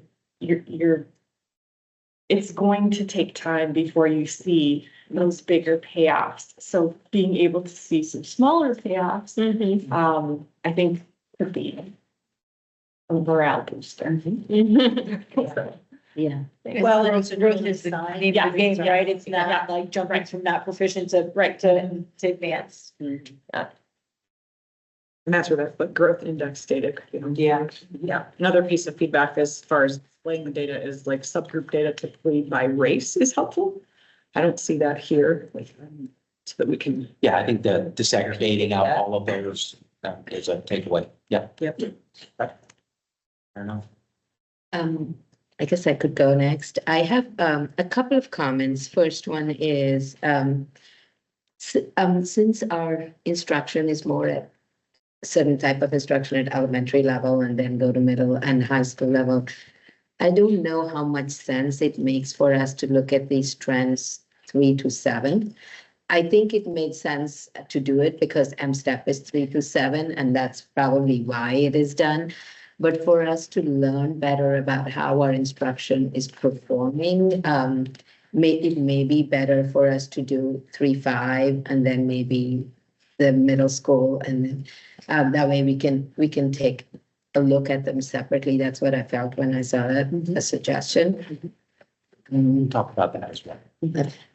Yeah, really, when they do their reporting, they combine it, and so it's I helpful know. for us to do that comparison, but I know what you're saying, it feels like one big, you know, versus elementary or. Well, along Because- this lines, you could do a cohort look too. Yeah. Like, Yeah, that- we have enough years post-COVID now, you Yeah. could go third grade now for, you know, like see a group of students progress through That our system. Like you did with the. Or with the math, Yeah, math, exactly. I know it's extra work. That's the other point I wanted to bring up is if you look at our 3 to 7 data, we have this resistance in this 65 to 67% is where we are proficient, and we seem to stay in that a little bit over time. And I think I can understand some reasons why, because like you said, 12% of our population is economically disadvantaged, and maybe 15% is special education, and maybe the rest of the 10%, even though it changes, is English language learners, and maybe that explains why we have this resistance in 60 to 65%, and then we're not able to go past that point. But I don't, my comment more is, when do we determine that the changes that we are making a difference in those? And is there like a kind of like a question that Nancy said, when is the statistically improvement? And when do we say, yes, it's making a difference, or we need to pivot into something different, or do we give it 5 years? So just thinking in those terms. But I think it's also what Audra was saying is that you don't just look at the proficient and highly proficient, you look at what the changes between the not proficient and partially proficient, because that 68 could be stagnant for a while, but if the partially proficient is going up. Yeah, maybe that's what we look at. You're So right. you like the view of like the math? Yes, possibly that. Yes, yes. Because that shows movement. Yeah. And it's a cohort over time. Yes, a cohort. Forward to strategic planning, like particularly as you have been very transparent about our serious concerns in subgroups, right? Then you can create data-based goals, like our subgroup improved, 6 scores improved by X. If you're looking at that, you can, I mean, predictably, if your programs are working, then you'll be able to see program effect, right? Like, if your programs are working and your inventions are pushing, you should see it, you know, sort of gradient increase. And if they're not, then that tells you where to look. Or it tells us that we Right. need to redistribute resources. Got it. Or That's good feedback. I really like the gap analysis chart. I think it gave me a really good picture. I had to give my feedback. So, so I guess each person has a different perspective. Take it as a group. Just keep adding in. Slides. If you go back to the ELA grade 8 chart, that actually stuck in my mind. Gap analysis? Yeah, the grade 8 ELA. The reason for that is it actually doesn't show any positiveness in that. And I wonder what it is in this chart that the rest of the charts have at least tiny improvement, but this particular one, for some reason, just is worse. I was just wondering what could be the reason for Well, that. I think we'd have to look at, this is eighth grade one year versus eighth grade the next year. Like, I'd be curious to see, like, the 2025 eighth graders that scored lower. Well, how did they score seventh graders? Maybe they were about the same as what they did in seventh grade. So, yeah, so I think you'd have to look at kind of more that cohort thing, because that makes it look like, oh my gosh, that it dropped, but it's a different group of kids. Yeah, it's possible that we had more special needs students. I agree. There's a bunch, but but you can say that for anything. But then we are looking at improvements for others. So this kind of stood out for me. That's why I was wondering about that. And then I think it's important to note, though, our performance, our gap analysis, it's very difficult to track a cohort in a gap analysis. Right. Because the cohort of those student groups change in population because they're quantity. So though a cohort of a grade level is much more consistent, so we could look at that, the cohort of a specific student group with those kinds of identifiers does change from year. Like ELD. Right, ELD is a huge one. We've actually talked about, if you track ELD performance, you're actually not ever going by their performance. You are not reaping you can't actually see the goodness, because many of those kids will then drop off and become they're now performing at high levels with their peers, and you don't get their progress. Right. That's why many school districts will look, when you look at groups, they only look at individuals within a subgroup that have been in the system for a period of time. Yeah, So you take out the outliers. I hear you. You're only looking at that cohort that has actually been with you, that has received the intervention for a significant period of time. Okay. That's why ELD for me, especially as somebody who who was one of those students, that's why ELD for me at the elementary level it's not a useful data point, because the vast majority of those kids, by the time they're, especially if they enter in kindergarten, by fourth grade or third grade, they're going to be completely out of the system, and they're going to be performing at. So it's Consider Troy, it's 3 years is our. That's why for me, I think target. the focus more should be on economically disadvantaged and special ed, as opposed to when we're trying to make gains, because I don't, To that end, like, our job is fiduciary, right? So it'd be interesting to see, budgetarily speaking, the level of resources we're putting to each of our achievement groups, like you said earlier, like, maybe we need to recalibrate that. Yeah. and this is not all for next Tuesday. Yeah, exactly. But whether we have this again in 6 months. No, but whether we have this, again in 6 months, once you guys have additional data or for next year. But I think it feeds into our strategic. Yeah, that's great. Yeah. The last comment I have is when Carl was here, he used to love this chart, which is our numbers will always be looking great with the state average and the county average, because we have far fewer economically disadvantaged students. We have far fewer. So he used to look at a chart that overlaps the economic disadvantage percentage to the performance percentage. And so that kind of helps us see, do we really perform where we are supposed to perform compared to the state instead of just raw numbers?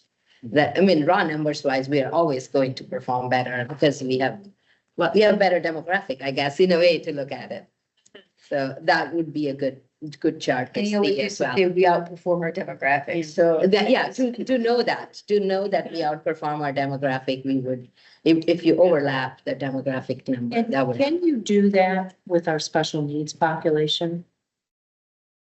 Can we outperform, see if we outperform our demographics with our special? Well, in our subgroups, like I shared here that, on this little cheat sheet, we outperform like the state and county average. It shows kind of where they are by those, or wrote those down.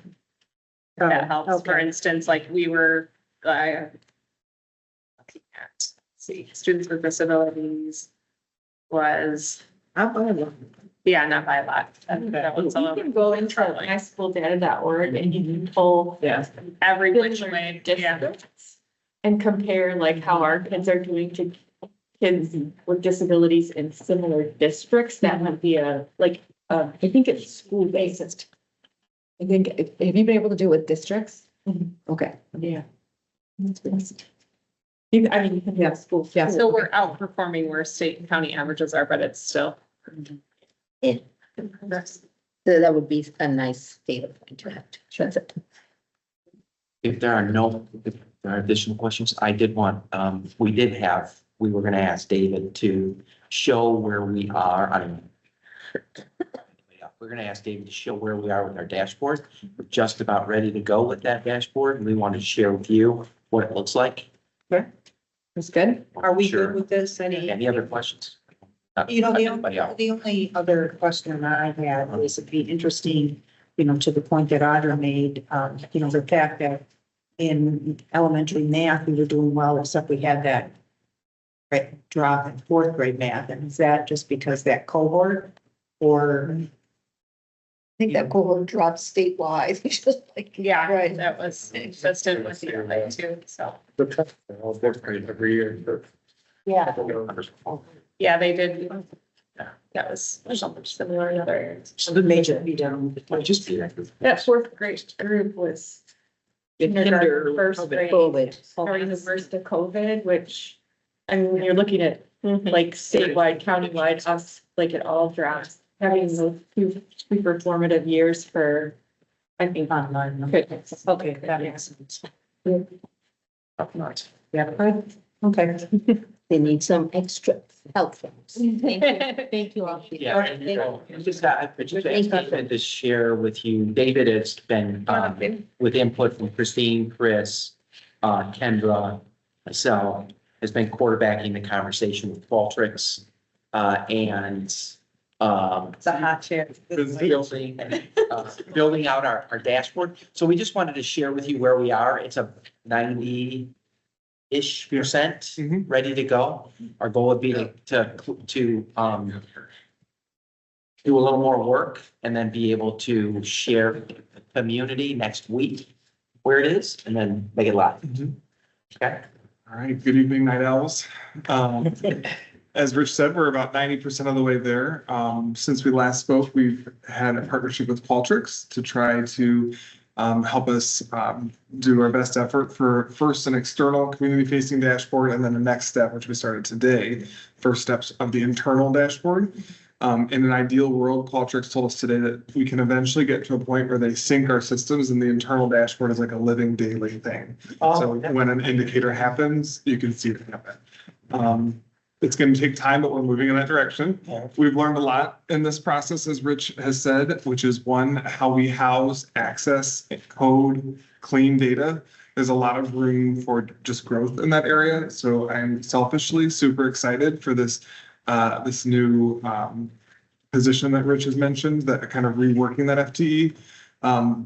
Your questions tonight, and then also my process over the last 2 months has shown a real need for it. I think they're all really valid questions, and to do it well, that's going to be such a necessary role as we move towards strategic planning. But what you'll see here, again, 90% done, room for growth, and definitely not where I want this external dashboard to even be in a year with someone whose expertise leans into it. But as a first draft, there would be a welcome page. The welcome page has our pillars listed. These are actual photos of our kids. There's some quick district at a glance stats. Where our schools are, what our schools are, I'm sorry. Our current K-12 enrollment as of yesterday when I was in Power School. The number of K through 12 teachers, and that's just teacher contract. So that could also be like an SLP, a psych, social worker. Languages spoken at present day in our district, 62. If you were in the ELD presentation, you heard that the languages are actually down from past years. Yeah. Percentage of incoming kinders this year that speak a second language, according to the information they provided us, 23%. And then at the end last year, 24-25, our economic disadvantage rate was reported to be 13%. So that's the current figure represented on that.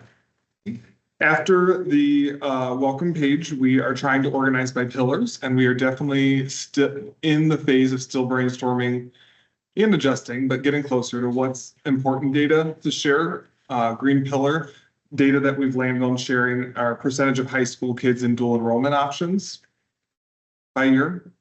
Christine had already showed you a brief overview of percentage of kids who are taking AP courses in high school. Here we have, and we received your feedback prior that you remember in the past, we showed a little bit about who was a completer in a certain pathway.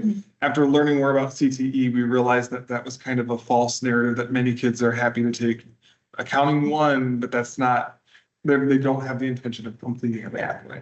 They're satisfying a different course requirement. So we've shown the types of courses our kids are taking. Marketing, you can see, super popular. Christine showed this in a way to percentage of exams passed in 2025, 86%. Our graduation rate is listed here as well. International baccalaureate stats by the International Academy Tri-Campus Diploma acquisition rate related to the global rate. This is the Tri-Campus. We've done a lot of thinking with Patrick, and he has stressed to us the importance at International Academy of showing the Tri-Campus rate that he was honestly uncomfortable disaggregating. And so we're following his lead on how he's been expected to manage that data. Would it be helpful, again, because I'm just thinking of a member of the community who isn't familiar with IB. Yeah. Might suggest really 81, I mean, they might think that's like a graduation, like 81%. So like what is an IB? What is an IB diploma? Yeah, so there might be some little asterisk or explanation there. Yep.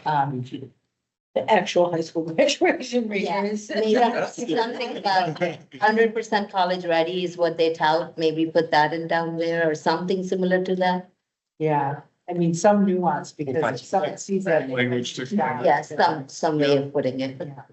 In the red pillar, this is again a pillar that we've learned that there's a ton of room for how we manage the data. Moving forward, we hope to have some kind of mechanism where students can do some of this reporting because we don't have the best tracking systems for some of this data. Athletics, we know participation in high school by season, which is what you're seeing here. For the external dashboard, we tried to keep things at most by level, elementary, middle, high school. And the internal dashboard is where we hope to eventually get a specific FSA at Troy High School. What percentage of our kids who are special education students are participating in a sport, and where is that sport they find belonging? But currently how we collect that data, Matt does a wonderful job, but how we collect it doesn't lend itself to do that. So Qualtrics has taught us a ton about how to collect it if we really want a sophisticated dashboard in years to come. So David, Yeah. we have some numbers which are absolute numbers and some which are percentages all over this dashboard. Some way to figure out how to do a better job at that. Either Like- legally, like some say number of, but you're saying Yeah, your some of them percentage. say like percentage of graduation, but then we go about here saying number of athletes. It's funny you bring that up because we were talking about that this morning with Qualtrics and they said, I think you're starting to overanalyze it. Maybe not. I was like, well, that should say percentage. 943 mean, Yeah. based on the number of students we have, kind of thing. Like, you could have both, I suppose. Participant. So maybe we say. Yeah, yep, number of, so percentage number. This is a super interesting metric for me that I could really spend a lot of time in. And I think when we have the internal piece hooked up will be very interesting. This shows, oh, here, I can get bigger. This shows, by the start of the school year, our daily average attendance rate, November's rough. December, we believe we have hope again in January. There must be some good end of year activities in June. But this is going to provide a lot of useful insight, I think, honestly. That makes sense. I mean, Yeah. people take extended vacations in December. The key with that attendance is gonna allow us, when we get the internal dashboard, to zero in on those chronically absent. That's what's gonna allow us to zero in and those MTSS teams to have those rich conversations around what's really happening with this particular child, so. What happens in 10th grade? Okay. Yeah, so we have questions about 10th grade already. This, inverted C is interesting in itself, right? From going from K, which is the 0, which, as I say that out loud too, it should say K instead of 0. For the average viewer.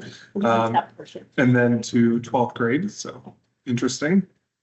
It's the 12th grade because a lot of times after kids take a PE and they just blow off. You're right, it's Probably. That's why I love the thing we talked about when it engaged, is there some fun enrichment things they can. Right. Like keep them in Right. school, expose them. to that line graph, you see them fall off and back. Mhm. That's what you're seeing there in Barbara. I think I was one of those chronically absent. Well, college visits. Yeah. Yes. Now I recognize the scale or the right here, the 100, it is misleading, but we honestly decided to leave it this way to show it to our community. I'm open to moving it back though, but I was talking to Qualtrics today and said, really, shouldn't it only go up to like 1 so that 1% so that people can see it? And they said, I think it shows how little of a problem it currently has. So what this is tracking is the percentage of students in our school system by level that have a singular suspension that was 3 days or more. And internally, we had some conversations of what's a significant suspension. Children make mistakes. I can think of many kids who are amazing kids that I've disciplined who have had a 1-day suspension, a 2-day suspension. Many amazing kids who've had larger suspensions too. But we tried to think about what is like a substantial suspension and really the suspensions where we are needing space and time to send a signal to the child, to do restorative work as well, to repair harm to the community that still exists, starts to be around that 3-day range. So that's what we tracked. You can see at elementary, it's less than 1%, 0.25% of kids have that level of suspension. Middle school, 0.38, high school, 0.36. But is that important for us? Because we are always talking about restorative practices and suspension is not a restorative practice. But they go together. You'll have discipline restorative. Yeah. And for your early warning systems for kids who might be struggling, chronic absenteeism due to suspension. So our internal dashboard may look a little different Yes. with this. Question is just what's community facing and, Yeah, and some of this, I think we live into for a while. yeah. Get some Yeah. feedback, we see what we think, and then we can make adjustments as we Yeah, I go. agree. And speaking of the living into, our system is morphing into one that has less lagging data and more like on-time data, if you will. So in winter, Dr. Macheski has shared that we'll be building NWEA map growth assessments down to grades 3 through 5. So starting in the winter, we will have our first data point for that group of kids. We've just talked with our staff about that at the last professional development day, and we're working on rolling that out. So we will be getting to a point where we have like windows of data versus just reporting to you about MSEP, when Dr. Macheski first encouraged me to start this project, it was hard to put together a data story because it's getting easier now that some of those metrics are the same across systems. So what we have for now, this is probably not what we'll be in 2 years, is just like lagging data. So here you have a much less sophisticated view of what you've seen tonight. 2023 by grades 3, 4, 5, 6, and 7 on the math M-STEP percent proficient or advanced. Go by 24, 25. We have the same thing here for ELA. The goal is if a parent was moving into the school district and wanted to understand their system, or if a parent just wanted transparency about our system, that they would see this. PSAT 8, 9, and 10 as well, percentage of kids who meet the College Board grade level benchmark, which then by SAT becomes the college and career readiness benchmark, just like a slight change in language there. Again, comparing grades over time. I could see a world as we get more and more sophisticated over time where we track cohorts, as well. But this is our first attempt. Does TCCHS not take SAT 11? We talked a little bit about, they do take the SAT. We talked a little bit about what we wanted to consider like a success criteria of a school. And we thought that TCCHS, often the goal is changing to like a diploma versus a high degree of proficiency on the SAT. Not to say we don't want that for students. However, I'm definitely open to including that as well too. We've been back and forth in this conversation. Yes. I mean, my sense is we should know our expectations for those kids. Mhm. But if they get bumped into this, there's so few students that they'll get absorbed by this data. Yeah, I know, but when you're a TCCH. Yes. No, yeah. Looking at this, to me, I would like, Yep. I understand why, IA is not in there because you have the IB, but, No, but they take SAT. No, I'm saying you can put them in there, you can do the and, but there's so few 11th graders that they're gonna get absorbed. but that's okay, because then that's an inclusive measure. Sure. It's saying I'm happy to- SAT for our high school students. We kind of went back and forth too, with like, okay, so we don't include the International Academy East students because we're not really reported with that metric. Apparently they don't separate them. We know 99% of those students are proficient at IA East, on that measure. And so we kind of thought we're going to go with our traditional high school since we're out rolling that magnet school and then also our alternative school, but I'm also happy to include it too. I mean, I Take a look at it. Yeah, part of having this data, because we talked about that last time at the workshop, is whether or not it's informative to changes in instruction. So if we don't look at SAT data at TCC or at IA East to inform the instruction there, then it's not a valuable measure. And it might be that we do look at SAT data for TCC, but we do look at this data to look at like ELA programming at the high school level at Athens and Troy High. but this is for the community. So internally, Yeah. I think you would have to select your school. Okay. Right? Okay. Yeah, I just think this, To be honest, we were right on the fence, so we're happy to do that. I mean. I think one of the things, David, for arguments, we need to make sure that the N is included as the N and not as a percentage that's averaged in.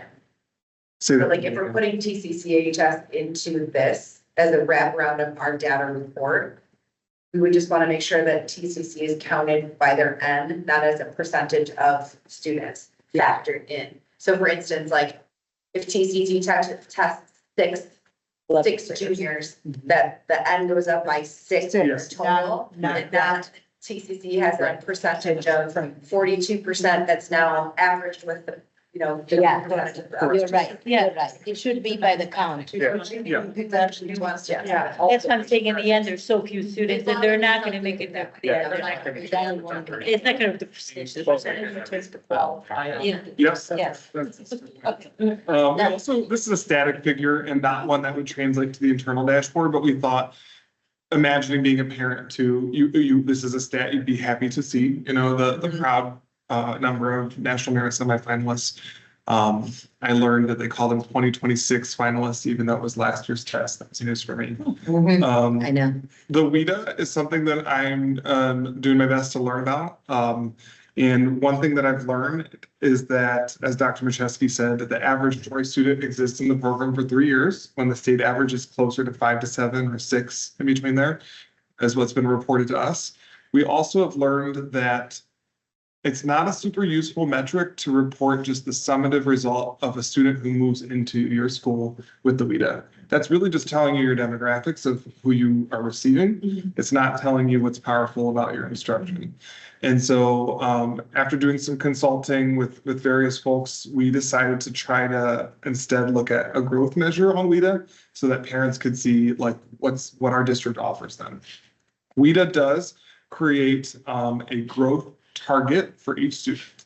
The growth target is they think each year you should hit this score in order to exit the program within 6 years, since that is about the state average. So it's a state defined criteria. You can see here in Troy, last year on the WIDA, 67.85% of our language learners hit their growth target. This is an area I'm still considering toying with because I've also learned as of today that the WIDA test can be turned into a student growth percentile similar to the MSTEP. So we might actually be able to see like a more valuable relative measure. For those, if you're wondering, the student growth percentile looks at all similar performing kids. So I really like this graphic right here. On the right here, let's say that these 15 children performed very similarly on the WIDA. They were all roughly 2s on the WIDA. The next year they took the test, so you need 2 years of test data. They would look at these kids who performed similarly in year 1 and make a distribution of them. And the child who was the second highest performing of that similar demographic would receive a student growth percentile of 87%, meaning that is where they rank in that stack. Whereas a child that was similar performing the year below who did not perform was the second lowest now in that same subgroup would have a student growth percentile of 7. That would be showing us how our kids are performing the next year compared to their similar demographic peers, and it really shows the power of our ability to change students. I can tell you that it's pretty good. I looked on the state website. I have to figure out how to get this to Qualtrics, which is the next hard part. They require data in a very specific way, so I have to check with them. Ours last year, student growth percentile on the WIDA for all students in Troy at all levels was a 57.5, which is good. Many districts are in the 50th, 52nd, 55th. When you look at a quick comparison, the statewide is that 50th percentile closely, 50.4. The ISD is 56. And as of just last year's snapshot, we were 57.5. So I am sensitive to what should be community facing so that you don't have to do too much analysis. But I'm not sure that I'm not sure I'm representing it, to be honest. Something I'm toying with. But no matter what, I'm happy that we're using that test to say something about what we do versus just saying what's the proficiency level. Yeah. And then the last one, this is under construction. We just have been building this out. The goal pillar is harder to have quantifiable things for because it's about building our capacity. And we didn't want to just list things for the sake of listing, but some things that we've captured with our HR team so far. Number of teachers.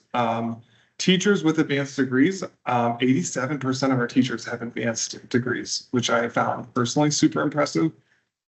We don't have a way currently of tracking the average years of experience of our staff within the educational field, but we do know how long they've been in Troy.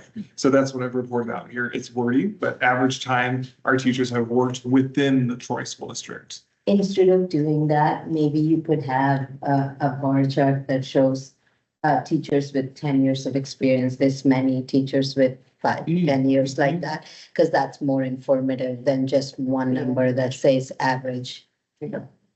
So we would have that data too. So that's because HR hasn't based off what step people are on. I know they started. bar chart of distribution. Similarly with advanced degrees, like teachers with PhD, this many teachers with masters, this many, that gives a better picture of us. And then this is one other metric we just pulled, which is we are able to track the amount of hours of sketch, which are the state continuing education credits that our teaching and learning department offered, because those are tracked through our frontline system. And so we did calculate that not just what was offered, but what teachers actually completed last year within our system, over 40,000 hours of ongoing professional learning. They do more than that because it's not always through sketch, it's not always through us. But we were just trying to think of what we could show about capacity building.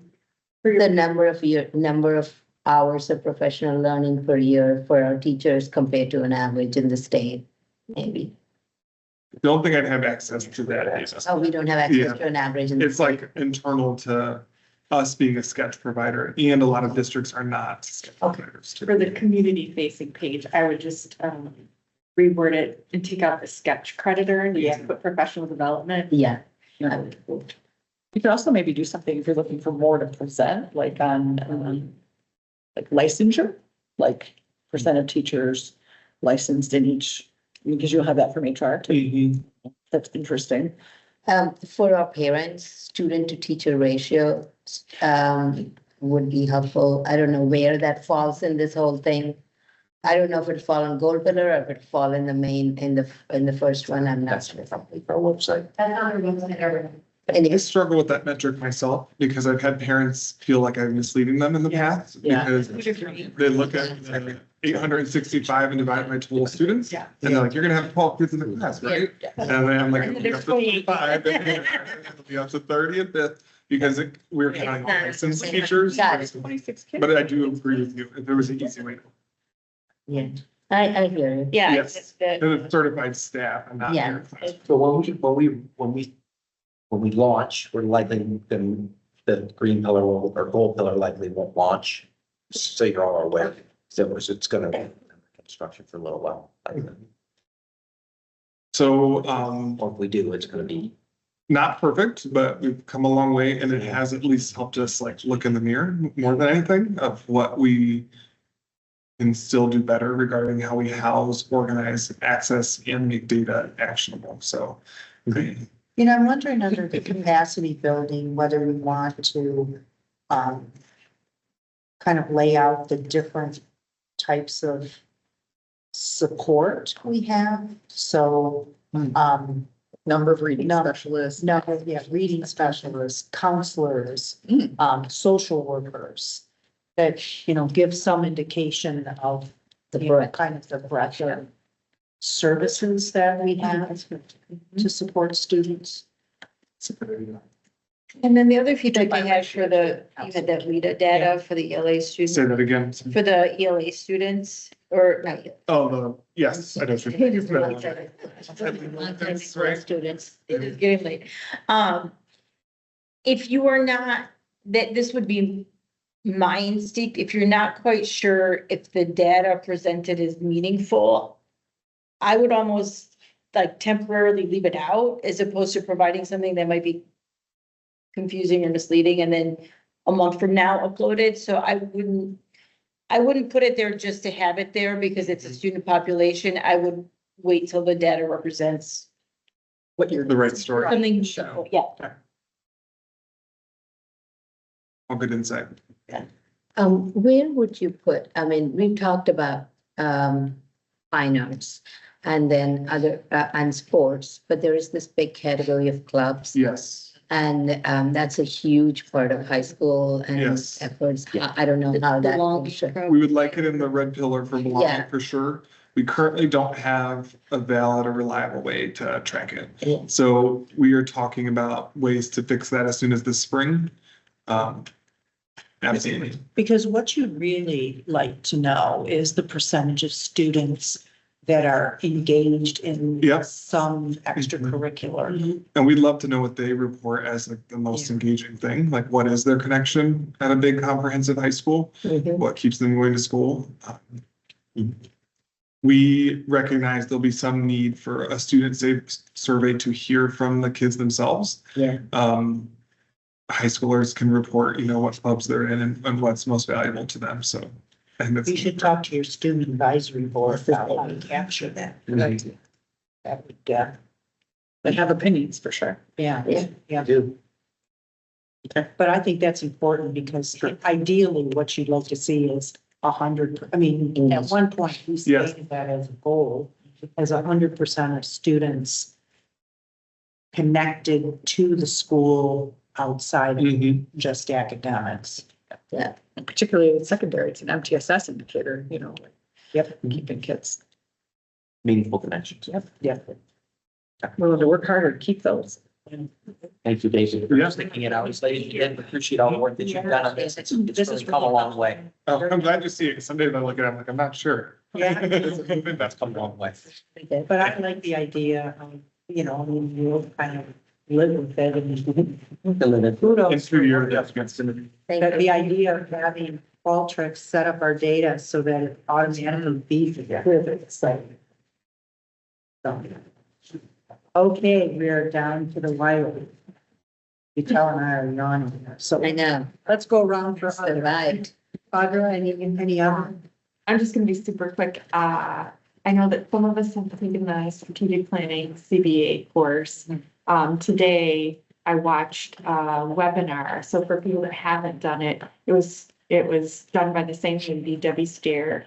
And it was only 30 minutes. She had her slides, a presentation. She said she'd be posting that on Friday. So I'll dig up the link and then I'll send it to everybody. That way everybody can just get a brief overview of kind of like MASB's take on it. So I'll send that out because I thought she did a really nice job of like condensing 3 hours into 30 minutes. Okay, you're the only one that, is anybody else taking that CBA? I have I just took it. 4 or 5 years ago. 10 years. I have about 4 or 5 years ago. But I thought that would be good, seeing as how it sounds like that's a conversation we're gonna be having soon. So That would Yeah. be good. Kind of influence. Yeah. Book, so, great. But I do want to add the last time we did the strategic plan here, I was just new on the board. Yeah. And even though I took that class, how we did it is completely different than how the class instructed it. And so. Good. I'm tired. I am tired, but I do have, I'll save the MASB stuff maybe for next time, maybe I'll let it go. I do have 2 things and they're mostly for admin. One,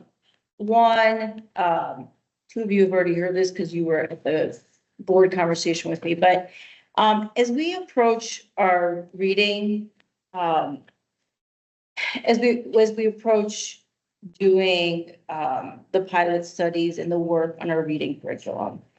I really want us, as we move forward, and this might be part of our strategic planning, but to not look at reading in isolation, and I don't mean just in isolation from the writing curriculum at the elementary level, I mean in isolation. And so what I see is the older kids get and the further along they move in our system, we are asking them to read less and less. We are providing information, but we are not necessarily asking them to read. And so a 7th grade social studies class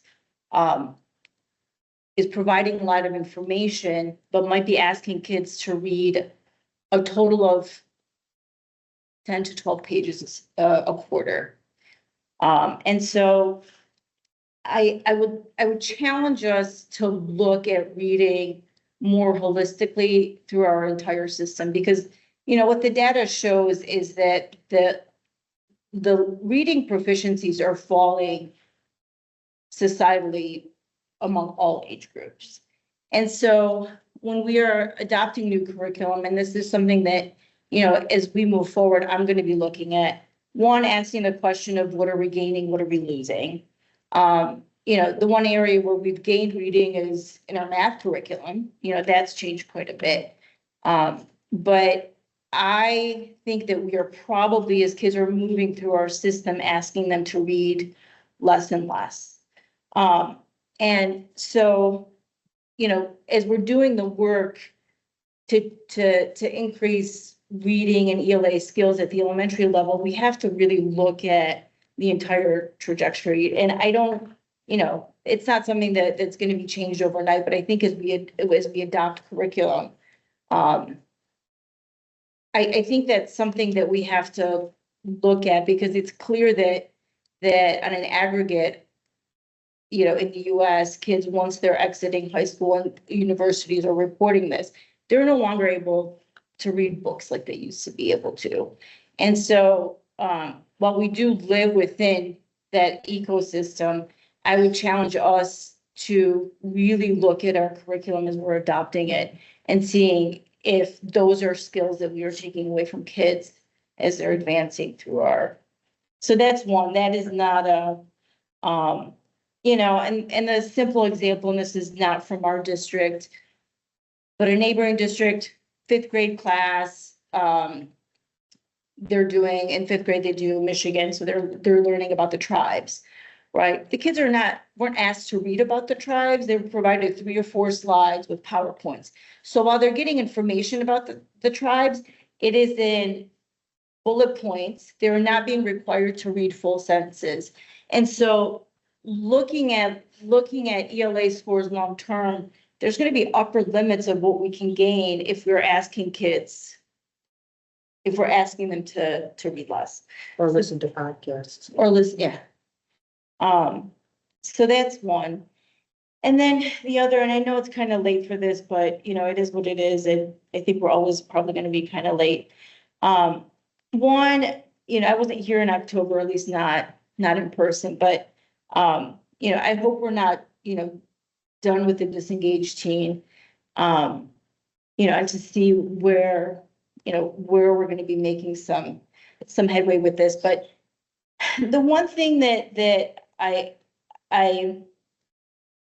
looking at this book, thinking about our pillars, is wondering, one is identifying kids who are, within the different categories, but also asking ourselves, are we potentially creating kids in some of these categories, especially the resistors and then the passenger kids? And the one thing that's become clear to me as a parent, but also getting feedback from students and parents, when we're looking at once kids get to high school, I am actually surprised by the fact that our students do not have meaningful access to feedback. And what I mean by that is once kids get to high school, they don't always have access to their tests. And so if they've taken an exam, sometimes it will not be reviewed in class. If a kid wants to review their test, they have to make an appointment with the teacher. That is sometimes at 6:50 in the morning, which, looking at our pillars can create equity issues. It creates issues from, of deep learning. If you can't have meaningful access to your test, how do you learn? How do you move forward? So that's I think it's a worthy discussion to have as we're looking at our pillars, potentially as we're looking at strategic planning going forward. And then also as we're working with the disengaged team. So that's the other big one. Thank you. I don't know. Although I would just say some of that really lands with administration. Yeah. Makes some changes with teachers. I'm not sure that's necessarily our purview other than to raise the issue. And say, how can we talk about students engaged in taking control of their own learning if we don't give them the tools to get feedback so that they can help themselves? So I think it's an important issue, but that one may right. Well, that's why on the outset I said this is more for administration than for us. Although, I did have this discussion with Christine, and I also had this discussion with Rich, and there are there are other districts. I've talked to some parents at private schools. Their kids surely have access to their exams. That is how they learn. There are, kids in Bloomfield Hills have access to their tests. It is part of their, there is an actual administrative policy. It has been tested by a family member of mine whose kids attend Bloomfield Hills High School. When they asked for a copy of the test, got a copy of the test because it's part of their policies. And so, to me, that is one of those issues that touches every single one of our pillars. You know, sometimes we look at the red pillar as just belonging, but it's also well-being. And so how do you have, if you are, you know, if you're not a student who gets an A on every single test, and if you need to access your tests and you don't have access to it, so you can't improve, that's going to have an impact on well-being. Yeah. And it's not deep and it doesn't go towards deep learning. So I don't think anybody's disagreeing. Yeah. I guess what I'm saying is, you know, I appreciated you raising the issue. I think Christine appreciated and Rich appreciated. I think it's in their court now to, If that means bringing back a recommendation around a policy yeah, yeah, yep, we should and do then, that. and then work. Because that's otherwise, straight up. we can't say Principals, we've already set the goal about students taking ownership of their own Yeah. learning, Mhm. and we're precluding them from doing that. yeah. So I mean, I appreciate that you raised that issue. Yeah. Oh, yes, I passed on that. I'll be quick, and I don't want to upset anybody, but I just want to bring up a little bit of a concern for me. These, you know, brand new board member, I don't have to say that 1,000 times, but I'm I, running out to say it. January. Yeah. I don't know if I'm the only one who works 12-hour shifts on weekends. I find it a little difficult when we have a huge meeting coming up on the Tuesday. And I have the weekend to go through all of this. And I don't have the time. I will just honestly say, you know, I'm at the hospital I'm required to be there from 6:48 till 7:24. 6:48 in the morning, to clarify. And then the last thing I want to do when I get home is like look at board stuff and try to absorb more information. And that's for 2 days straight. It's very difficult for me to go through a lot of this stuff. And I know that the ask is to hand in questions before the meetings. And I'm having a very, very difficult time doing that when I don't have I feel like I don't have the proper time, the amount of time to really dig through the information. And then getting another board packet with the data, which was great, which was fabulous. But again, I felt very unprepared tonight with all the information that we were going to go through, and I could barely even get through it. So I want to apologize for not being prepared tonight, and I don't like this feeling at all. I feel a little bit like disappointed that I didn't get the time to go through it. So I don't even know what my ask is. I don't even know. Well, your ask may, Information a little bit earlier. yeah, that may be your ask. It's tough to look at all like 44 pages on a laptop. I have a hard time with that. I need paper. I don't know what the solution is. I don't know if it's, you know, printed out for me and I'll pick it up or whatever. I don't even know. But I'm just feeling a little overwhelmed tonight and a little. I don't even know what it is. And add to that, I'm with you on that. Earlier, we used to have a request to have the board packet pretty much ready by the weekend. That way we have time over the weekend to look at it. And for the most part, it has done. been. Yes, I find it difficult though on weekends where, especially when I have to work. It's a 24-hour weekend of just sun up to sundown where I'm not able to look at this stuff. I'm not able to look at it at all. And I'm rushing to look at it by Monday morning, and then there's another thing to look at on Monday morning, and then there's another thing to look at it Tuesday, right before the meeting. I'm finding it difficult. I don't know if I'm the only one, That's just. But I don't want anyone to be offended by that. It's just feedback. Please, I hope it's just feedback. So if I think when I first got on the board, the goal was to have the packet out by Thursday. Mhm.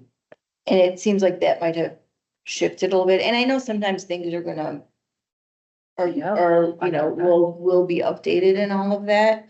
So, would it be possible to have the packet out Thursday? So at least there's like an extra like work day in there?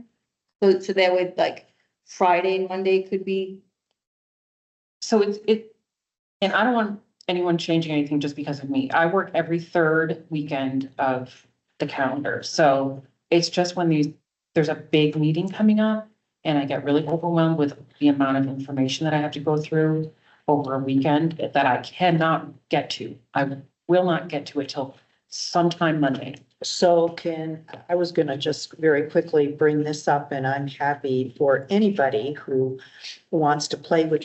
I took a really great session on using a tool called School AI. And it was targeted for board members. And you can take your board packet, and this is what I did just recently, because again, I've been traveling, and I mean, my past couple days, I've been going from 6 o'clock in the morning to 10 o'clock at night.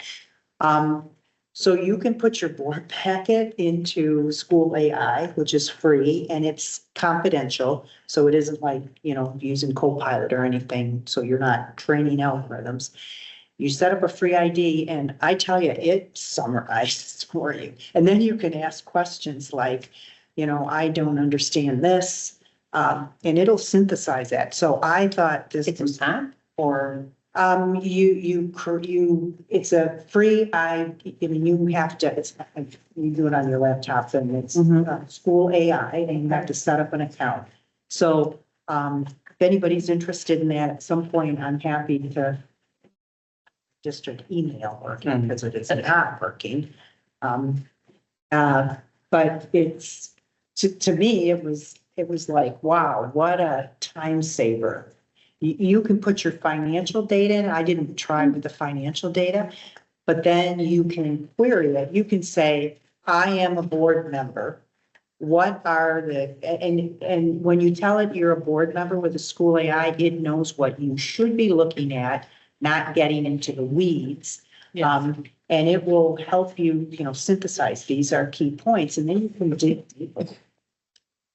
This to me was the most worthless thing I saw at MASC. So at some point, not tonight, but I'm happy to do a little demo. I'm just starting. I just did it with the board packet, but or with the contents, but can I just, somebody who's sometimes hesitant with that stuff? You've been a board member for 16 years, and so you know a lot of what you're looking at. Kind of like with our students, if it's newer types of materials and people are seeing things for the first time, I don't know that. it just summarizes for you, and then you can go deeper. If you don't understand something, you can just keep asking it to go deeper. But the important thing is it kind of provides you a high level summary, so you know what you can focus on. It's just a way of synthesizing I know, I understand it, but until I understand what I'm actually looking at, somebody else's summary is not useful to me until I understand what I'm looking at. So would it be helpful to you because I think Judy has done this in the past. I mean, I know reports do change, but at least that if you could get a printed out version that you pick up on Friday, would that be helpful to you? Because there might be sometimes it's just really, honestly, it's on the weekends that I have to. It's on the weekends I have to work, and when there's a lot to go through, I struggle with it. Yeah, well, then you may just have to peruse. When I'll commit with the team to making an effort to make sure that especially the bigger pieces are done by that and uploaded by that Thursday. Okay, No criticism, please. Yeah, no. that's good feedback. Also, I get it, like the 44 pages of data that came to us on Monday, like I could chew through that pretty quick. That's something I'm good at and I've experienced with. So therefore don't need AI to chew it up for me. No, I didn't. But the 50-page audit report that went in today while I was at the dentist with my kid, didn't even read it. I'm embarrassed that I feel like I'm like nodding my head along. But I just learned it. So I'm like, gosh, I really want to get it. Tell you. So. And you get more, I don't read this. Right. You read the management letter, you look at the, so. Sure. Well, most of it's boilerplate. It's all, But I learned that in my CBA class, but it would have been nice to have more than 2 hours to look at it. No, This is my first time even, you know, and yeah. so respectfully, I'm with you, Dr. Macheska, be really nice if you could encourage the team to be ready by Thursday, so we can But be as prepared. what I don't want to do is get to the point of saying, we're not going to get information because Yeah. it becomes a big packet. And you just have to learn to kind of skim through. To me, that's why I thought this AI tool was helpful because it at least gives you a summary of content. Yeah. Then you can, continue to dig deeper as you need to, but it's just a way of processing big word packets.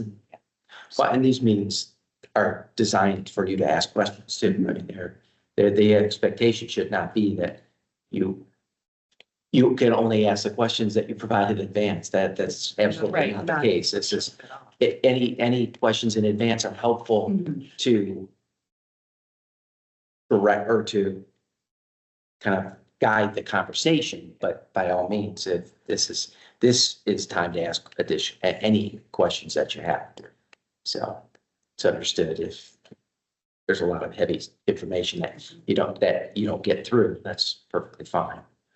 But the short answer is yes, we'll make a commitment to making sure that bigger information is available on Thursdays. Appreciate that. Anything else, Stephanie? Other would be just to reinforce the idea that both I'm looking forward to reading or skimming this book, as well as encourage all of you to, since I think only you were here the last time we did the strategic plan, for us to look at it with fresh eyes through the process, like MASB's. I was on the Zoom too, Or what? last at that time. I Okay. just got on. And then started doing. So five set of fresh eyes. So I super appreciate the information we got today. I feel like we took a good first stab at tough data, in particular acknowledging where we have room to grow. And that is the perfect ground for working through our strategic plan. Then adding information like teacher perception data and things like that to help us just grow as an organization. So, like seeing that. So that's it. Rich? No, good. Okay, nothing for me either. I would say, for any of you that, maybe have important insights from MASB that you want to share. I guess we have a couple options. Maybe you could type up a few notes to send to people and then we could talk in depth if there's something that you want to do, to talk about, but, somehow we want to find a way of being able to share. I thought it was a particularly one of their better conferences. I've gone to their leadership conference many, many years, and I have to say, all the sessions that I went to, I learned something new, and I could not always say that in the past. So this was, in my opinion, a particularly good conference. Nancy, do you think maybe, like, if we have notes that we send it to you, do you think that would be worthwhile, or Should we set up To- a time at a workshop to like discuss? just the compiler, because we may have some of the same feedback if we attended similar sessions. You could do that, or you could just, send those to the board and we could kind of choose what to discuss. My only reservation is, we'll say we're going to discuss and we always seem to have lots of other Yeah. issues. And it gets to be 10:15 at night and people are kind of worn out. Put it in a Word document, put it in school AI. Yeah. Yeah, you put it in Word doc. Spit out consistencies. Send it to me, I'll put it in school AI. I'm the only one who missed the entire session, so if there's will any prioritize. feedback, please do let me know. Frequency. Oh, you didn't go? Okay, so Matt and I are the two that missed the entire conversation. Apparently it's the greatest one. Exactly, me too. I guess this is the second time I missed What I told the you. NSB is the. Yes, that's already, Okay. Judy got some feedback from her after that too. Okay. Yeah, she has some good feedback, so. Was it really? Yeah, just as a heads up, and we have a policy committee next week, and we may be doing a little tweaking to our yellow. Yeah, there'll be a couple minutes. Based on some things. Tweet away. Okay. Well, thank you all so much. Have a good night. We survived.